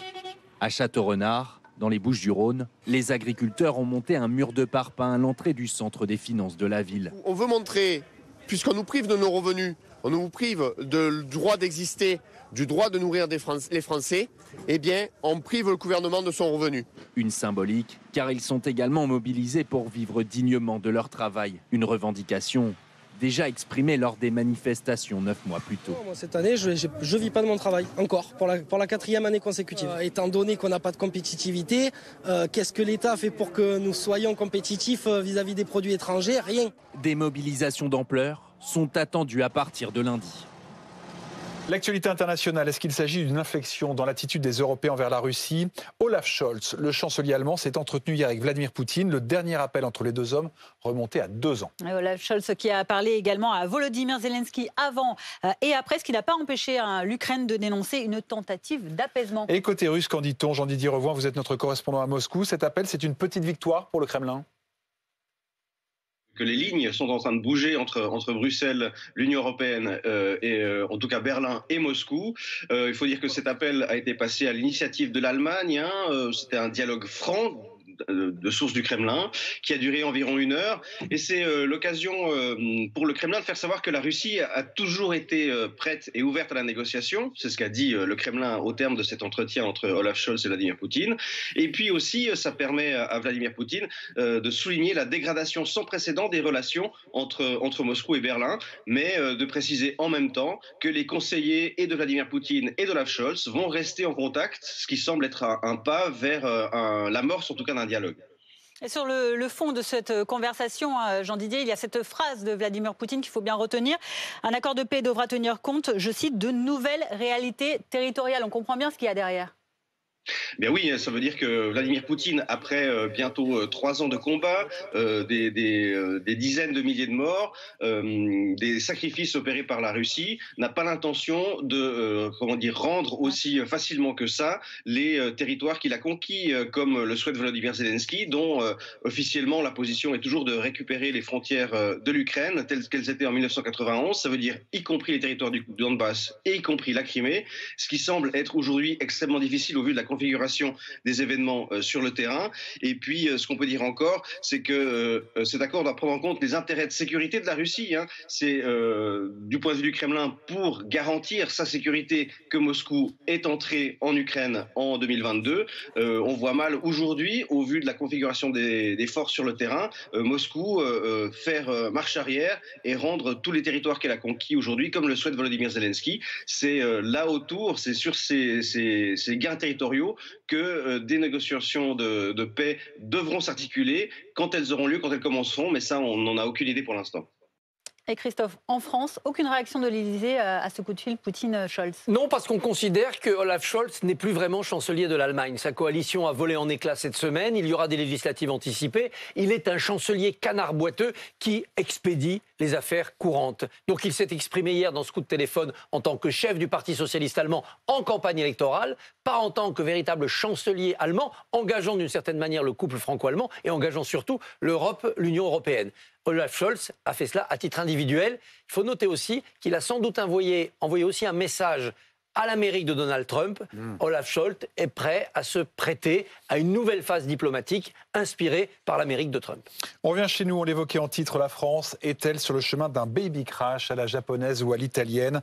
En 2023, regardez, on a enregistré le nombre de naissances le plus bas depuis 1945. Oui, 677 800 bébés et l'INSEE s'attend encore à ce que ce soit en dessous de ça en 2024. Théo Touché, Kevin Eliès, Carla Plon. À 30 ans, Sonia attend son premier enfant avec impatience. En janvier, elle mettra au monde une petite fille. Déjà prête pour ce grand événement, elle comprend que l'idée ne séduise pas tout le monde. La vie est dure. C'est vrai que financièrement, ça a un coût. Au niveau des congés de naissance aussi qui sont très réduits. Le contexte de la vie actuelle fait que, effectivement, on réfléchit aussi à l'avenir de nos enfants. Car contrairement à Sonia, des couples font le choix de ne pas avoir d'enfants.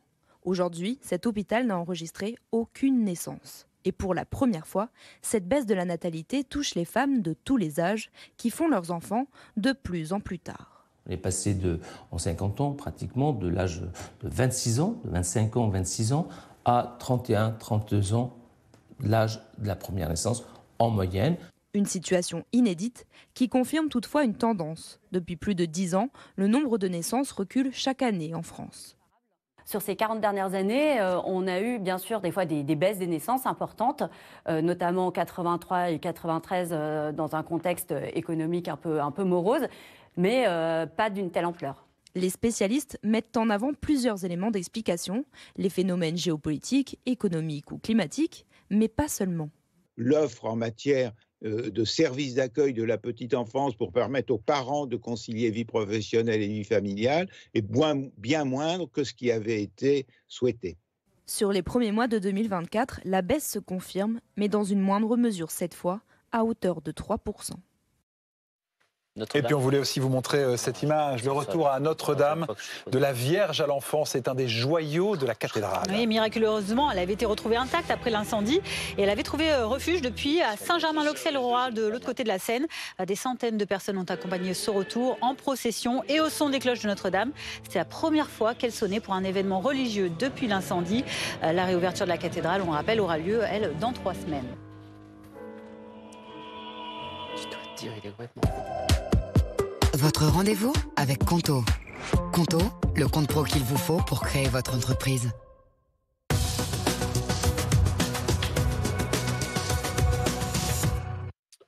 Noémie Vera est ravie parce que alors, ce on matin... tout à l'heure, là c'est le sport. sport. Ah, bah mince, les sports d'abord, Cédric, 9h, pardon. 9h11, appelons Noémie Allez, pour la le boxe. Non, en effet, la boxe, c'est important. C'était l'image de la nuit, on l'attendait aux États-Unis, avec la légende Mike Tyson qui a été battu pour son grand retour sur le ring, malheureusement. Ouais, exactement. Défaite sur décision unanime des juges après les 8 rounds de 2 minutes. Énorme ambiance, évidemment, au Texas, devant 80 000 personnes. Il est là, Iron Mike, au moment de son entrée donc, sur le ring. Il s'incline face à Jake Paul, un youtubeur de 27 ans, ici à l'image. Tyson en a 58. Après un bon début, Mike Tyson a finalement souffert par la suite. Trop dur pour lui physiquement, mais au moins pas de KO. Il a tenu quand même la distance. Je rappelle qu'il avait pris sa retraite en 2005. Sa réaction après le combat, regardez. Je suis heureux, je n'ai rien à prouver à personne d'autre qu'à moi-même. J'ai été heureux de ce que j'ai pu faire. Fin de citation. Le foot à présent avec ce coup de tonnerre en difficulté financière, l'Olympique lyonnais se retrouve sous la menace d'une relégation. Oui, une punition sévère par le gendarme financier du foot français, la DNCG, en cause la dette du club. Plus de 500 millions d'euros. Résultat, encadrement de la masse salariale et interdiction de recrutement et surtout rétrogradation à titre conservatoire à l'issue de la saison. Donc, si les finances ne s'améliorent pas, l'OL sera relégué en 2e division. Une épée de Damoclès, alors que sportivement, tout va bien. L'équipe est 5e de Ligue 1. Et pour le champion du monde, Paul Pogba, bonne nouvelle, ça y est, c'est un joueur libre. Oui, exactement. D'un commun accord, son club, la Juventus Turin, annonce la résiliation de son contrat au 30 novembre 2024. Le Français va donc pouvoir s'engager ailleurs. Les rumeurs l'envoient en Angleterre, en Arabie Saoudite ou encore aux États-Unis. Pogba a 31 ans et je rappelle qu'il est toujours suspendu pour dopage et ce jusqu'au mois de mars prochain. Et le rendez-vous du jour, c'est le rugby. Ce soir au Stade de France, les Bleus reçoivent, c'est toujours magique, les All Blacks. Oui, attention, ils sont en forme, ces Blacks. Alors, pas en noir, mais en maillot blanc, c'est dommage, mais ça ne change rien au prestige de l'affiche. On va évidemment avoir le droit au terrible haka, cette danse traditionnelle, un moment toujours particulier, impressionnant aussi parfois pour l'adversaire. Heureusement, nos Bleus ont de l'expérience. On respecte le haka, mais on n'a pas peur. C'est des hommes, on est des hommes, et on va jouer un match de rugby. On va pas non plus... Voilà, à la guerre, on joue un match de rugby, donc forcément, au début, quand t'es jeune, c'est intimidant. Aujourd'hui, moi, je le respecte et je le regarde et j'attends que le coup de sifflet il commence, quoi. C'est toujours un regard de duel, un peu d'affrontement, etc. Mais pour nous, à part respecter ce qu'ils font, on a juste une hâte, c'est que le coup de sifflet commence, quoi. Voilà, du respect donc des Français pour ce haka, c'est pas toujours le cas. Il y a quelques jours, grosse polémique à cause d'un joueur anglais qui a dit ceci, regardez, crime de lèse-majesté, le haka doit être supprimé, c'est ridicule. Depuis, il s'est excusé, mais alors énorme tollé en Nouvelle-Zélande. Le sélectionneur des All Blacks, lui, considère que le haka, c'est une coutume, cela fait partie de qui nous sommes, de notre ADN. Il s'agit d'une grande tradition du rugby. Nous, on espère perpétrer une petite tradition, battre la Nouvelle-Zélande. On reste sur 2 victoires face à eux. On aura le verdict tout à l'heure, coup d'envoi à 21h. Ils savent jamais comment nous prendre. Tu as quelque chose en toi. Ne t'en défais jamais. C'était votre programme avec le film Gladiator 2. Actuellement au cinéma. J'étais donc impatiente tout à l'heure de vous en parler parce que Noël approche, on est encore à 6 semaines, mais bon, on l'attend. Et Noémie Vira, elle aussi, est dans le starting block avec nous, du côté du pays des sapins, dans le Morvan, puisque ça y est, c'est le temps des premières coupes là-bas. Il s'en vend 5 millions chaque année, autour d'une trentaine d'euros, même si bon, ça dépend de la forme, de la variété, de la taille. Et on en profite, Noémie, puisque vous êtes auprès de spécialistes. Comment bien choisir son sapin ? Alors choisir son sapin, c'est un peu comme choisir sa moitié pour les fêtes. On veut qu'il soit beau, qu'il sente bon et surtout qu'il tienne jusque la nouvelle année. Octave Bonneron, on est toujours avec vous. Vous êtes producteur de sapins ici dans le Morvan. Comment bien choisir son sapin et comment être sûr qu'il est en bonne santé ? Alors, bien choisir son sapin, c'est en fonction des goûts de chacun. En France, on a 3 essences qui se distinguent. On a l'épicéa, qui est le sapin traditionnel, qui aura tendance, lui, à perdre ses aiguilles un peu plus rapidement, mais qui dégage un parfum. Vous avez ensuite le Norman, qui, lui, est un sapin qui est aussi très répandu. C'est la majeure partie du marché en France. Lui, il aura tendance à ne pas perdre ses aiguilles. Et maintenant, vous avez donc une nouvelle essence qui se développe, qui est le Nobilis, qui, lui, a un parfum de citronnelle, qui ne perd pas ses aiguilles et qui a de beaux reflets bleutés. Donc voilà, déjà ça, c'est les premiers critères pour choisir son sapin. Et ensuite, c'est bien sûr l'aspect, la conicité. On cherche à avoir une belle forme, un bel aspect, beaucoup de branches. Et donc c'est ce qui va être le plus demandé pour choisir son sapin.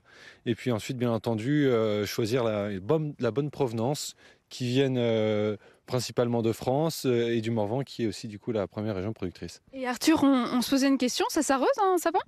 Oui, ça peut s'arroser si on place la bûche dans un bac avec de l'eau. Il faut que l'écorce reste toujours au contact de l'eau pour que le sapin se tienne plus longtemps.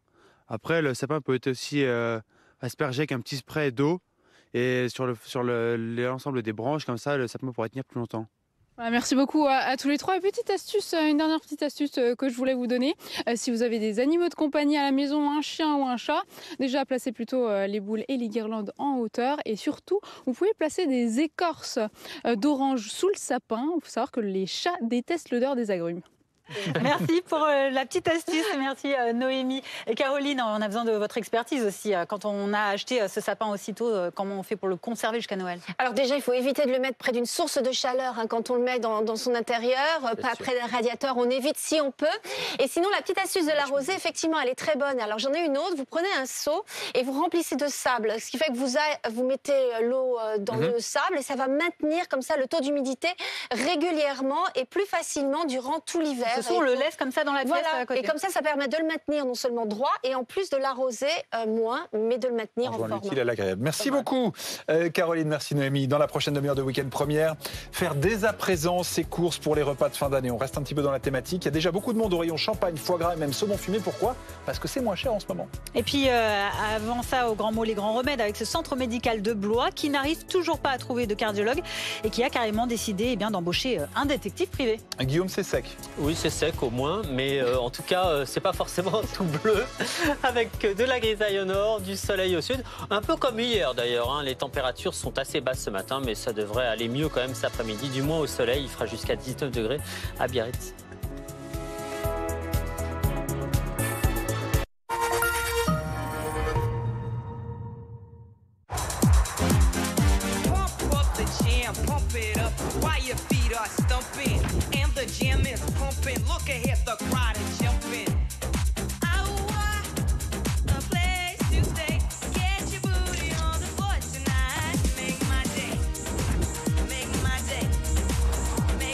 Le Mini Countryman électrique est là.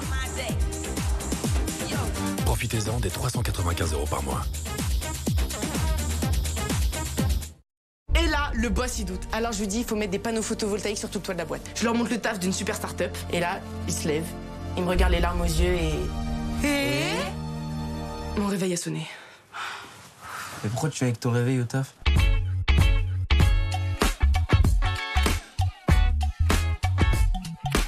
Our commitment is 2050. 2050. En el año 2050. Je vous assure que nous atteindrons nos objectifs. Año 2050.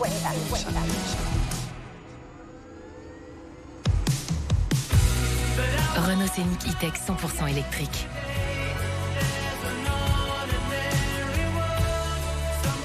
On a tout changé, sauf le nom. Profitez de la borne de recharge offerte et de 4 000 € de bonus écologique avant le changement des conditions. Oh mais Benjamin, qu'est-ce que ça a changé chez vous? Et puis cette petite lumière pour votre petit coin lecture, c'est quand même mieux que votre immense abat-jour, hein. Vous avez raison, il faut se mettre au petit, vraiment petit. Découvrez les essentiels, les petits prix qui donnent envie de s'y mettre. Leroy Merlin, on peut tout construire ensemble, même l'avenir.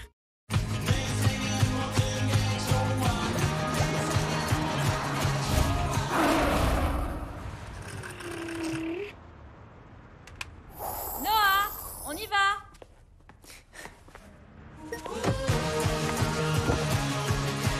Hyundai Kona, essence hybride ou électrique, vivons sans limite.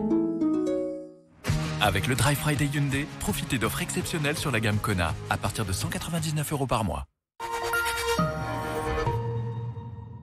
Les amis, je vous présente le chef Alex. Alex, les amis. Bonjour. Salut Alex. Elle est incroyable cette cuisine. C'est qui? Darty. On commence? Sublime. Merci chef. Oh oui, c'est très bien. Ah mince, la place est prise. Il n'y a aucun mélange de saveurs, c'est un four rosière. Ah bon? En vrai, la cuisine, c'est qui? Darty, chef. Bon, je vais livrer tous mes petits secrets. À vous maintenant. La cuisine, c'est qui? C'est vraiment Darty. Chef. Eh oui, Darty fait aussi des cuisines, avec un choix incomparable de cuisine et d'électroménager de grande marque. Et en plus, la pause est offerte.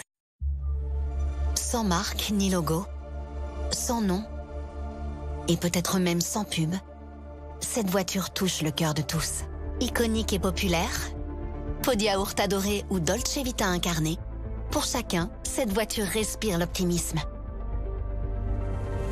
Bientôt, le bonus 2024, c'est fini. Tout va changer. Heureusement, Fiat est là et double le bonus écologique de 4 000 €. Fiat s'engage et étend le bonus à 8 000 € pour tous. Créer son entreprise en un temps record avec Conto, désormais c'est fait. Rédaction des statuts, dépôt de capital, immatriculation.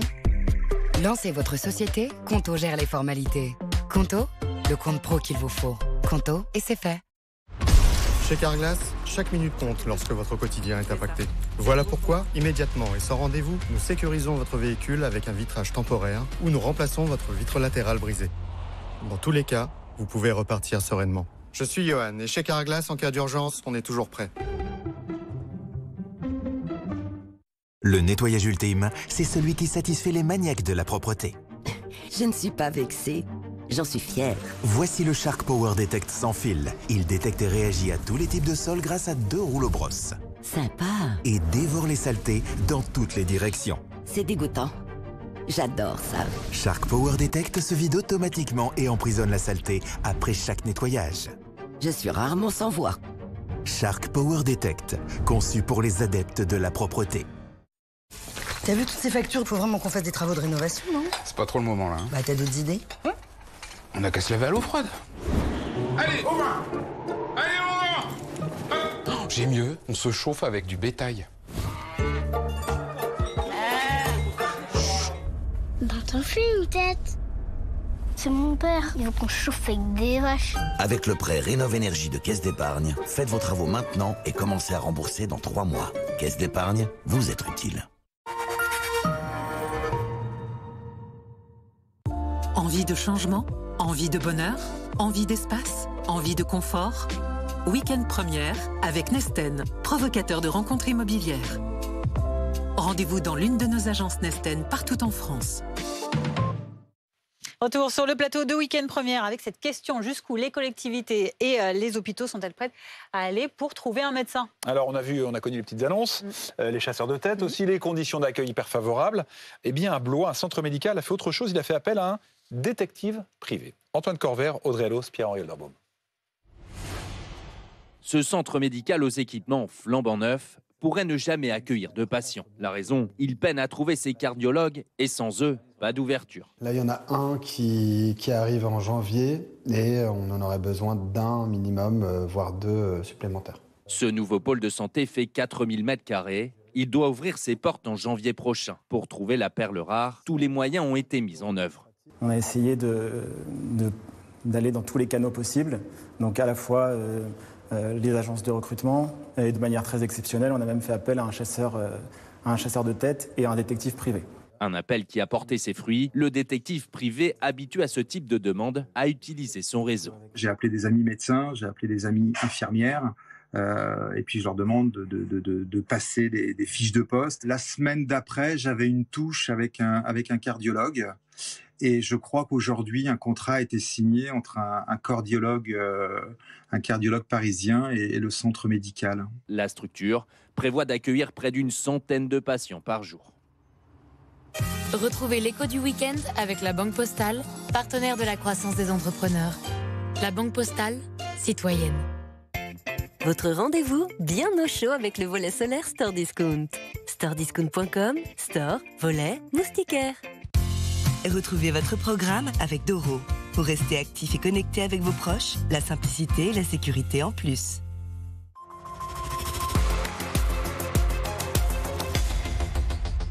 L'écho du week-end le samedi, c'est souvent le jour où on s'occupe de sa voiture. On a le montant moyen d'une réparation chez le garagiste. C'est aujourd'hui un peu plus de 330 €, une hausse de 7% par rapport à 2023. Oui, on s'y attendait. L'inflation est passée par là. Ce qui est plus étonnant, Stéphanie Colo, c'est les écarts entre les régions.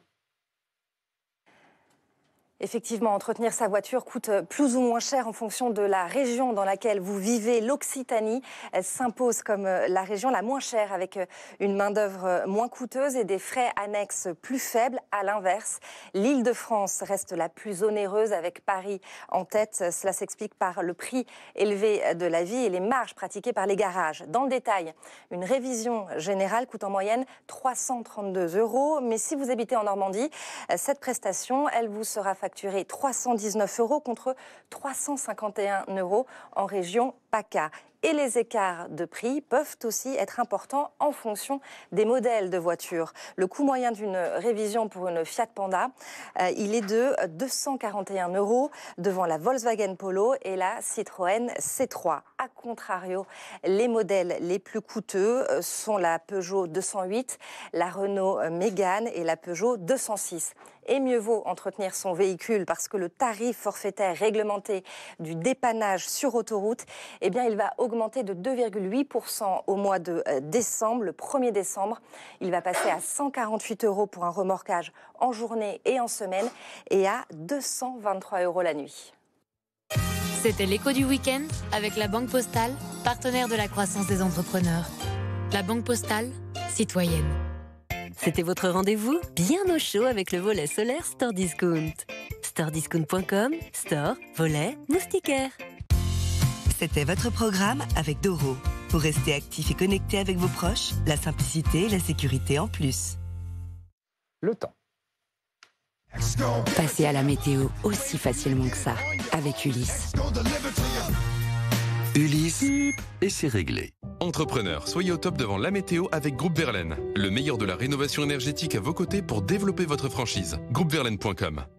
Et de très belles couleurs automnales à Pralou, Guillaume. Oui, très grand contraste, effectivement, avec un ciel parfaitement bleu, un peu de neige au sol, des couleurs automnales, effectivement. Nous sommes à Pralou, dans les Alpes de Haute-Provence, à 1600 mètres d'altitude. D'ailleurs, en parlant de la neige, sachez qu'il va neiger abondamment en montagne la semaine prochaine et peut-être même jusqu'en plaine, éventuellement dans la journée de jeudi. On pourrait même avoir de la neige donc, sur les régions du nord et de l'est. Bon, on affinera tout ça. En tout cas, le temps reste très calme ce samedi, mais également demain d'ailleurs, même si une petite perturbation arrivera par le nord. Aucun département en jaune ou en orange, tout en vert, avec donc un anticyclone toujours très puissant, mais qui a tendance à se scinder en deux, si bien que... il va laisser place à un couloir dépressionnaire dans les prochains jours. Et donc la France sera donc touchée de plein fouet par ces dépressions. Avec plutôt de l'air froid encore ce matin. Bon, on a des températures assez basses. Toujours cette grisaille au nord. Une petite grisaille également sur le Languedoc-Roussillon ainsi que sur la basse vallée du Rhône en liaison avec ce vent marin. Donc également cet après-midi. Et puis du soleil donc sur la moitié sud en général et également surtout d'ailleurs en altitude avec des températures donc assez basses ce matin, en tout cas là où il y a du soleil, paradoxalement. Et puis cet après-midi, il fera 19 degrés à Biarritz et seulement 4 degrés sous la grisaille à Troyes. Vous avez regardé la météo aussi facilement que ça, avec Ulysse. Ulysse, et c'est réglé. C'était la météo avec Groupe Verlaine. Installateur de panneaux photovoltaïques garantie à vie avec contrat de maintenance. Groupe Verlaine, le climat de confiance. 9h30, merci de poursuivre votre matinée devant Week-end Première à la une ce matin. Cette astuce pour préparer un repas de Noël à prix modique avec un budget de 132 €. Forcément, eh bien, cette année, les Français rusent pour se faire plaisir tout de même. Et comme pour les cadeaux, certains font leurs courses 1 mois et demi à l'avance et les commerçants jouent le jeu. Également dans ce journal, la défense étrange de 2 des derniers accusés à être entendus au procès des viols de Mazan. Ils affirment qu'ils ont été drogués par Dominique Pellicot, ce que le principal accusé nie fermement. C'est ma mort médiatique qu'on réclame, le cri du cœur de Marine Le Pen hier, qui ne mâche pas ses mots au JT de 20h de TF1. La présidente du groupe RN à l'Assemblée dénonce un procès politique et en arrière-plan, le président du parti, Jordan Bardella, en séance de dédicace aujourd'hui à Nice, la soutient toujours fermement. Christophe Barbier nous propose son éclairage dans un instant. Il aura fallu 3 semaines après les inondations meurtrières en Espagne. Le président de la région reconnaît enfin des erreurs dans la gestion de la catastrophe et présente ses excuses aux sinistrés, des sinistrés qui peuvent compter sur le concours de pompiers français désormais. Et puis Mike Tyson contre Jake Paul, une légende de la boxe, 58 ans contre un jeune YouTuber, mais pour son retour sur le ring devant 80 000 personnes au Texas, le vétéran s'est incliné au terme de 8 rounds. Il sauve tout de même les apparences, pas de chaos.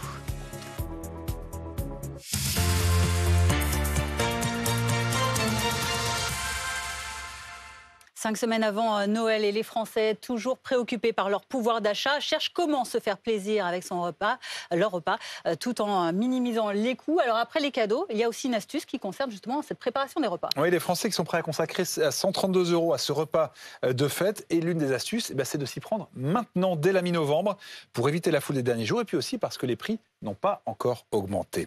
Frédéric Fernandez, Dorine Jarnias, Antoine Forestier. Quelques secondes de réflexion. 180 grammes, pour 13 €, à peine 14 € au lieu de 21, c'est pas mal. Et ce bocal de foie gras finit dans le caddie de Pascal. Celui-ci, je le prends. 5 semaines avant Noël, elle en est sûre, elle ne trouvera pas moins cher plus tard. D'ici à peu près 15 jours, 3 semaines, on va déjà voir une augmentation. Et arrivé près de Noël, ce sera bien pire. Et cette consommatrice est loin d'être la seule à scruter dès maintenant les bonnes affaires. Des toasts, les alcools, il y a plein de choses. Tout ce qui se garde, il n'y a pas de problème. Alcool, foie gras, cadeaux pour les petits-enfants, tout ça j'achète à l'avance. Pour être tranquille, oui, il y a les promos, c'est sur le champagne. Pour inciter les clients à étaler leurs dépenses sur plusieurs semaines, ce supermarché a une stratégie marketing. Dans ses prospectus, il propose chaque semaine des offres pour différents produits du réveillon dès la mi-novembre. Il y a un engouement sur la promotion, donc nous on cale les promotions en fonction aussi de ce qui va intéresser les clients. Donc ça fonctionne plutôt bien et on essaye justement pour ne pas avoir tout la dernière semaine de Noël de les répartir en fonction des rayons. Selon une étude, un Français sur deux se dit inquiet du contexte économique sur la préparation des fêtes. Le prix des courses alimentaires, c'est la préoccupation numéro 1 des Français quand on leur parle de Noël. 75% d'entre eux disent c'est ce qui m'inquiète le plus par rapport aux fêtes de fin d'année, combien va me coûter ma table de fête. Et c'est vrai qu'en anticipant, en achetant, à partir de ce mois de novembre, les Français paieront moins cher pour les fêtes de fin d'année. Toujours selon ce sondage, chaque Français compte dépenser en moyenne 132 € pour le repas du réveillon, 12 € de plus que l'année dernière. Derniers interrogatoires au procès des viols de Mazan hier. Les 7 derniers accusés ont été entendus par la Cour criminelle du Vaucluse pour une semaine encore. Et Dominique Pellicot fait partie des accusés. Il est revenu sur le banc. Oui, il avait été hospitalisé brièvement hier. Les 2 derniers accusés ont déclaré pour expliquer les viols qu'ils avaient sans doute été drogués par l'ex-époux de Gisèle Pellicot. Une façon pour eux de se présenter comme des victimes. Alexandra Gonzalez, Fantine Danzer, Emeline Narcourt. Confrontés au récit des faits, confrontés au visionnage des vidéos, des dizaines d'accusés n'en démordent pas. Ils se seraient fait piéger par Dominique Pellicot. Certains l'accusent même de les avoir drogués. C'était le cas de 2 d'entre eux hier.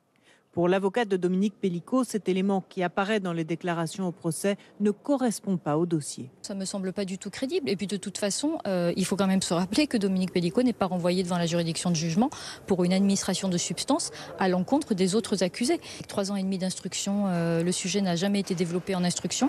Donc ça n'a jamais permis l'instigation ou les investigations nécessaires pour corroborer ou pas l'information. Sans conforter cette thèse de substance donnée aux accusés, cet avocat de la défense estime que les personnes entendues hier sont bien victimes de Dominique Pellicot. Vous avez effectivement l'ogre de Mazan, pour moi, qui a lui une responsabilité colossale, et les petits poussés qui ont une responsabilité considérablement moindre. Donc on peut dire qu'ils sont en partie victimes. Effectivement, ils sont victimes de l'emprise qu'avait sur eux Dominique Pellicot. Pour les accusés, Nizar H, qui venait pour un enterrement de vie de garçon, et Christian L, ancien pompier, dont les actes, dit-il, ne correspondent pas à ses valeurs, l'administration de substances par Dominique Pellicot serait la seule explication à leur comportement. La justice encore avec les affaires politiques. Cette fois, Marine Le Pen dénonce le réquisitoire révoltant et profondément outrancier du parquet de Paris à son encontre dans le procès dit des assistants parlementaires européens du RN. 5 ans de prison, dont 3 fermes, 5 ans d'inéligibilité également. Hier, au JT de 20h sur TF1, la présidente du groupe RN a dénoncé une mise à mort politique à moins de 3 ans de la prochaine présidentielle. La mort politique qui est réclamée. Donc par définition, ma survie politique, évidemment, va dépendre de la mise en œuvre de cette condamnation à la mort politique avec exécution provisoire ou non, bien entendu. Et c'est, je crois, le but, depuis le départ, j'ai le sentiment, de cette opération qui a été, je le rappelle, lancée par un socialiste, M. Schulz, président du Parlement européen, en accord avec la socialiste Mme Taubira, ministre de la Justice de l'époque. Et priorité au direct, regardez cette image que nous propose à Nice Victor Labbé, avec une immense file d'attente. Il y avait la même scène hier à Toulon, ce matin c'est Nice. Pourquoi ? Eh bien parce que il y a une séance de dédicace qui commence pour Jordan Bardella, le président du Rassemblement national. C'est dans moins d'une demi-heure et il y a beaucoup de monde. Ouais, et on va commenter ces images avec vous et surtout ce qu'elles veulent dire, Christophe Barbier, parce que là on a l'impression que finalement Jordan Bardella il continue de jouer le jeu de la loyauté, il reste en retrait. Oui, bien sûr, ça veut dire que Jordan Bardella est une star. Mais vendre des livres ne suffit pas à faire gagner les élections. Sinon, Nicolas Sarkozy aurait été réélu président en 2017, il vendait des livres encore plus que Bardella, et Éric Zemmour aurait été élu président en 2022. Il a commencé son expérience politique, Zemmour, en étant d'abord un gros vendeur de livres. Donc, ça nous dit quelque chose de la popularité de Jordan Bardella, pas de sa capacité à remplacer Marine Le Pen au pied levé et à être élu président de la République en 2027. Jordan Bardella, l'expérience politique de l'exécutif, je veux diriger le pays, il l'a mené en juillet dernier. Les Français ont dit non. Il y a eu un front républicain, il a fonctionné en partie parce que les Français ont considéré que Bardella n'avait pas l'épaisseur, que ce n'était pas son moment, qu'on ne pouvait pas lui faire confiance pour diriger le pays. Ce capital-là, Marine Le Pen l'a acquis au fur et à mesure des années. Bardella ne l'a pas encore. Merci Christophe Barbier, image BFM Nice Côte d'Azur de Victor Labbé. On part à l'étranger, près de 3 semaines après les inondations qui ont fait plus de 200 morts dans la région de Valence, en Espagne. Le président de la région refuse de démissionner, mais il présente ses excuses. C'est Carlos Mazón que vous voyez ici au pupitre. Pour la première fois hier devant le Parlement de sa région, il a admis des dysfonctionnements dans la gestion de catastrophes par son exécutif. Il a aussi présenté ses excuses aux sinistrés. Des sinistrés qui attendent surtout des gestes plus que des mots. Et pour ça, ils peuvent compter notamment sur les pompiers français qui sont venus en renfort à Picania. Reportage de Rebecca Blanc-Lelouch et Colline Chambol. Ils s'organisent comme dans une fourmilière. Dans cette salle d'exposition totalement inondée, 4 pompiers français de l'urgence internationale vident la boue étendue sur plus de 1000 mètres carrés. Donc ils remplissent les seaux. Voilà. Ensuite ils forment une première chaîne. Ils amènent les seaux jusqu'au bas de l'escalier. Ils vont les poser au bout de la passerelle. Cela fait 3 jours qu'ils déblaient cette galerie et ils n'en voient pas le bout. On a l'impression d'avoir rien fait, quoi. Tellement il y en a à sortir et vous avez vu comment on fait pour sortir. Pour économiser ses forces, les pauses sont obligatoires. Les pompiers doivent s'hydrater et prendre l'air régulièrement car les conditions sanitaires sont déplorables. Comme c'est de la boue, il y a forcément du gaz qui se décharge, on ne sait pas ce que c'est. Donc on a besoin de ventiler de temps en temps, quoi. On est sale, plein de boue. Il n'y a pas d'autre moyen pour se désinfecter. Un travail d'équipe entre Français et Espagnols. Cette aide étrangère est précieuse pour la région. Au final, on est nombreux, mais il nous manque des bras. Donc qu'ils viennent de si loin, eh bien, je me sens très chanceuse de travailler avec ces personnes formidables. On ne se connaît pas et 3 secondes après, on se prend dans les bras parce qu'on a bossé comme des fadas, quoi. Les volontaires collaborent malgré la barrière de la langue et pour communiquer. Comme les Italiens, avec les mains. La langue universelle. Universelle, c'est ça. Le système D. La mobilisation française à Valence continue. Une équipe complémentaire de 10 pompiers arrive ce samedi et une prochaine livraison de marchandises est prévue dans le mois. Plus de 2 semaines après le drame, chaque acte compte. Dans l'actualité internationale également, cet échange téléphonique d'1 heure hier entre Olaf Scholz et Vladimir Poutine, leur dernier contact daté d'il y a 2 ans. Le chancelier allemand a demandé un début de négociation de paix avec l'Ukraine. Poutine a posé ses conditions, il faudra tenir compte des nouvelles réalités territoriales et on comprend bien ce que ça veut dire jusqu'à Kiev où on vous retrouve. Alizé Boissin, vous êtes l'envoyé spécial de BFM TV. L'Ukraine n'a pas du tout apprécié cette prise de contact entre l'Allemagne et la Russie. Oui, vous avez raison, un coup de fil qui a tendance à agacer le président ukrainien Volodymyr Zelensky et tout simplement qui dit que cet appel, c'est quoi? C'est ouvrir la boîte de Pandore. Ça veut dire quoi? Ça veut dire qu'engager des discussions avec Vladimir Poutine, eh bien, c'est faire une tentative d'apaisement, c'est créer potentiellement d'autres discussions par la suite avec d'autres pays de l'Europe occidentale et c'est tout ce que refusent finalement ici les Ukrainiens. Et donc cette tentative d'apaisement, elle est dénoncée à la fois par le président ukrainien, elle est aussi dénoncée par le porte-parole de la diplomatie ukrainienne qui dit tout simplement qu'il ne faut pas de mots, il ne faut pas de paroles, mais il faut des actions concrètes pour contraindre Poutine à la paix. Et Volodymyr Zelensky l'a annoncé, il n'y aura pas d'accord, il n'y aura pas de Minsk 3. Ça veut dire quoi? Ça veut dire qu'il n'y aura pas d'accord pour geler le conflit territorialement parlant. Et puis cette conversation, elle arrive à un moment particulier parce qu'il y a eu l'élection de Donald Trump qui risque de changer la donne pour l'armée ukrainienne. Et puis il faut le rappeler, les Ukrainiens s'apprêtent à vivre leur 3e hiver en guerre alors que la Russie continue d'attaquer quotidiennement le territoire ukrainien. À titre d'exemple, par exemple, cette nuit, la défense aérienne a abattu 53 drones au-dessus de la région de Kiev. En direct de Kiev avec Julie Rosaire pour BFM TV. Au programme également à 9h40, on va revenir sur ce spectacle. Le spectacle, lui, était au rendez-vous. La boxe, un petit peu moins, on va dire. On parle évidemment de ce match qui a opposé Mike Tyson, 58 ans, légende de la boxe, et qui s'est incliné à l'AT&T Stadium d'Arlington, au Texas, devant 80 000 spectateurs. Il est allé au bout du combat. C'est une satisfaction pour l'ancien champion. 8 rounds disputés honnêtement contre un YouTuber de 27 ans.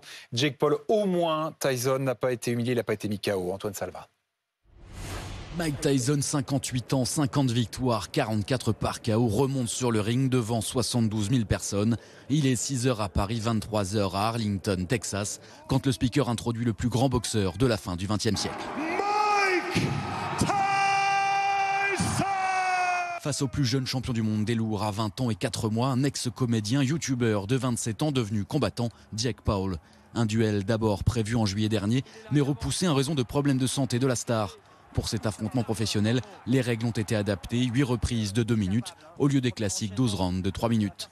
Sur le ring, après 2 premières reprises intéressantes, Iron Mike, premier à avoir unifié les ceintures des lourds IBF, WBA, WBC, commence à subir le rythme et fait plus que jamais son âge.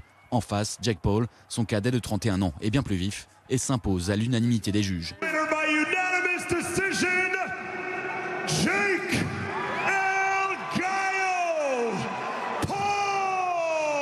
J'ai été heureux de ce que j'ai pu faire, a commenté Mike Tyson 19 ans après son dernier combat professionnel. Lui qui, à la suite de cette défaite, n'a pas fermé la porte à un retour sur les rings. 9h42, c'est votre week-end Jardin Déco. On est avec Caroline Munoz et on a devant nous un samedi plutôt sec.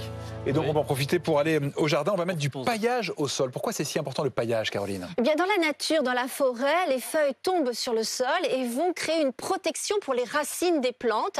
C'est naturel, c'est le paillage. Et nous, on peut, dans notre jardin, sur notre balcon, eh bien, mettre des copeaux de bois, de l'herbe, de la paille, tout ce qu'on veut pour protéger justement les racines de nos plantes. Alors, qu'est-ce qu'on peut mettre concrètement au pied de ces plantes ? Alors, on peut déjà faire de la récupération. Ça, on adore, c'est gratuit, ça ne coûte pas cher du tout.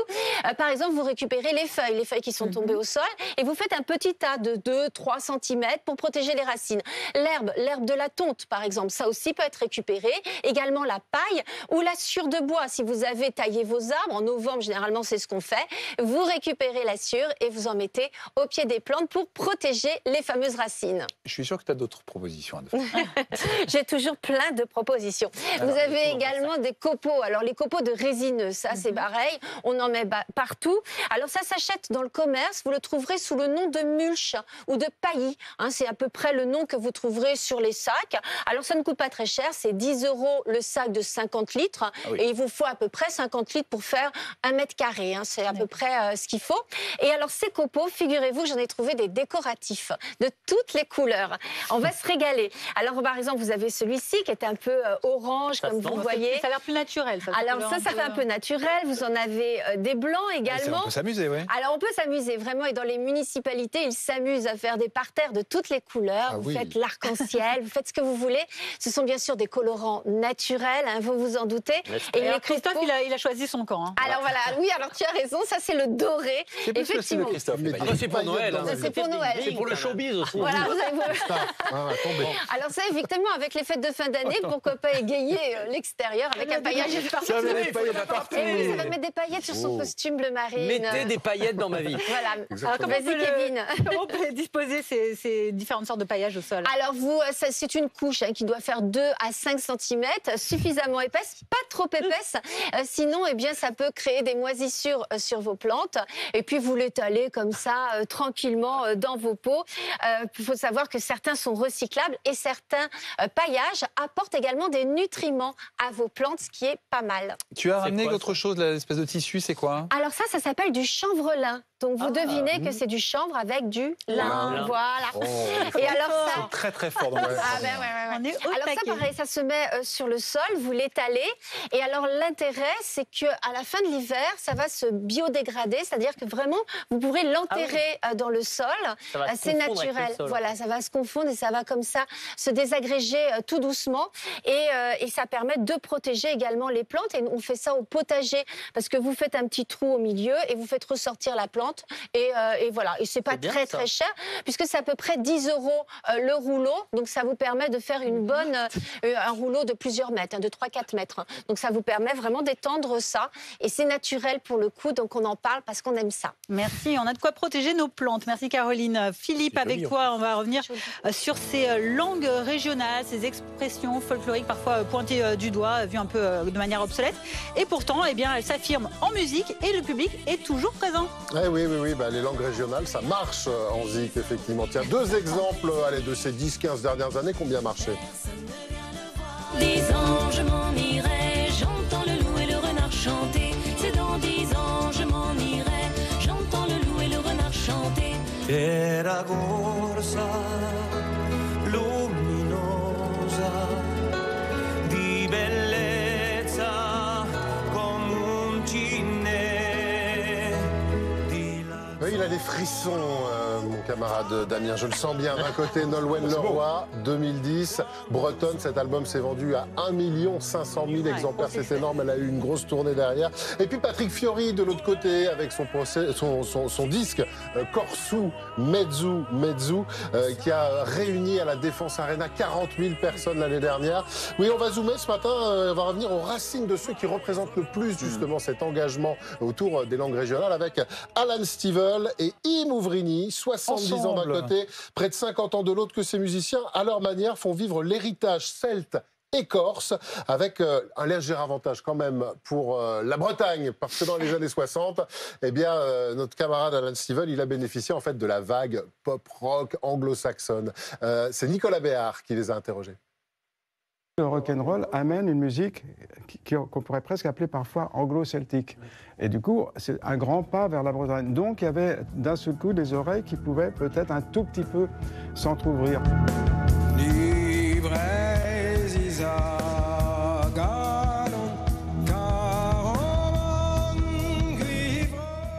Avec ces salles pleines, eh bien, on pourrait se dire que justement, ça porte finalement ces musiques, ça porte les langues régionales et que les langues régionales se portent bien.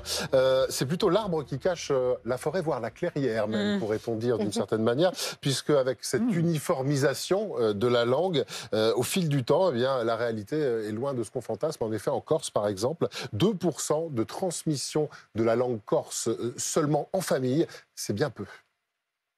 Quand je vais chez mon boulanger, si je parle corse, la majorité des fois, il va me dire pardon, cet usage fonctionnel, on leur a un peu enlevé. Mais par contre, on ne leur a pas enlevé cette fonction émotionnelle. Je dis quelquefois que nous avons une pharmacie de chansons. Et je crois que chaque concert, chaque album qui sort, chaque chanson qui est écrite, c'est une manière de célébrer ces victoires de ces langues.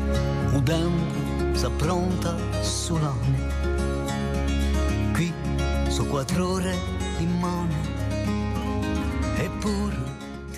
Et cette émotion, elle est essentielle, Philippe, parce que c'est celle qui donne envie de se ressourcer et de s'interroger autour de nos racines. Oui, et pas uniquement auprès des gens en fait originaires de ces régions, puisque ces chants corses, ces chants bretons, les intéressent même dans le monde entier d'ailleurs, finalement, le public. La langue régionale, la chanson régionale, pour ses défenseurs, eh bien, elle incite justement à une ouverture d'esprit et par extension à être ouvert aux autres, et les chanteurs bien, sont les premiers concernés. Mon album, en fait, il est loin d'être qu'en breton, puisqu'il est aussi en tibétain, il est aussi en sanskrit, il est aussi en kabyle, il est aussi en irlandais, il est en algonquin. Mon soleil, c'est quand même le monde celte, mais le monde est tout autour, l'univers est tout autour. L'amour de ta langue t'apprend l'amour des langues du monde entier. Et j'aime beaucoup ce précepte arménien qui dit autant tu connais de langues, autant de fois tu es vivant.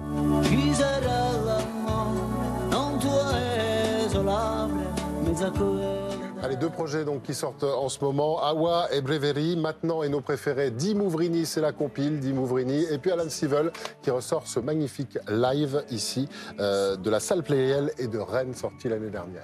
Merci pour ce baume aux oreilles avec ces belles chansons, et on va également vous montrer de belles images pour terminer avant la météo. Regardez, un plaisir pour les yeux dans cette ville thaïlandaise de Chiang Mai avec le lâcher des lanternes. C'est le festival Yipeng qui s'y tient actuellement. Vous voyez cette magnificence dans le ciel. Mais oui, c'est la pleine lune et à la fin de la saison des pluies, c'est comme ça, c'est la tradition là-bas qui permet, paraît-il, d'éloigner la mauvaise fortune. Magnifique.